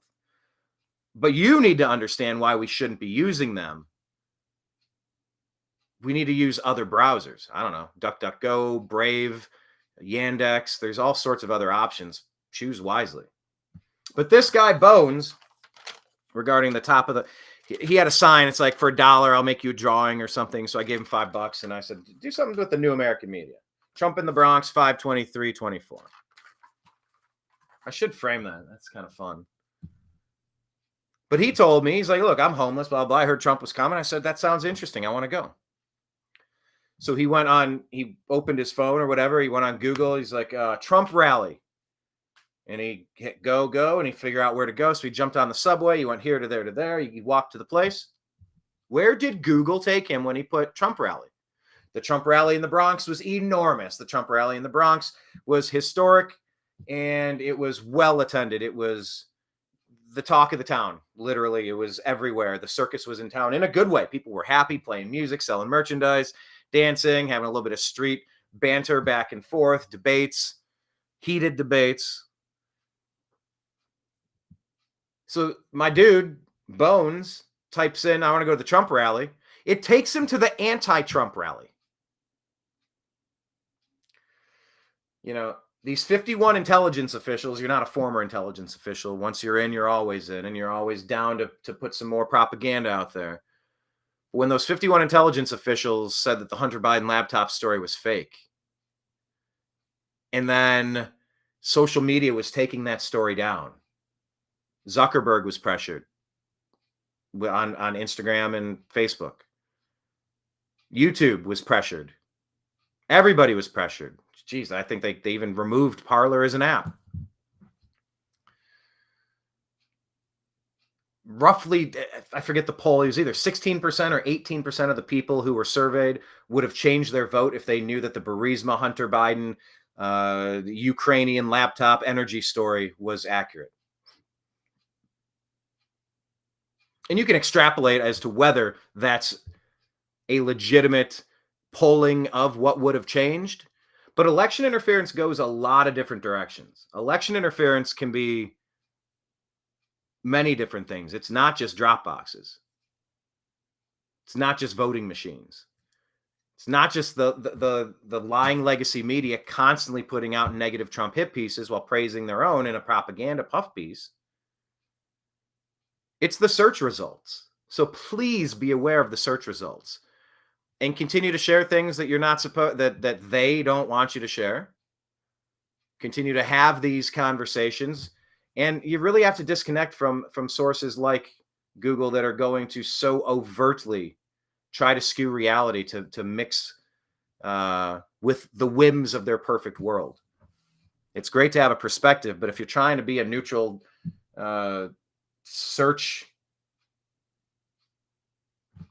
application, I don't know what you even call it, a search website, Google has lost the trust of the American people. They've given you everything you need to know regarding whether you should trust them as the place where you click on and quickly get an answer to something.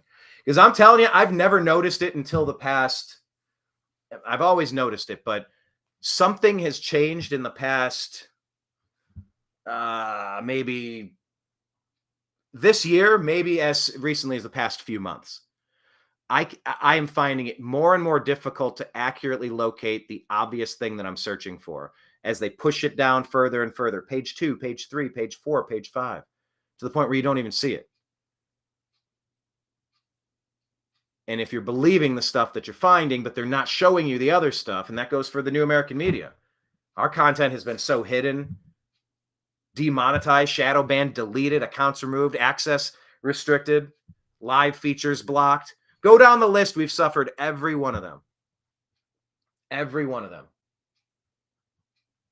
That's not reality when you erase people. And that's what they've been doing.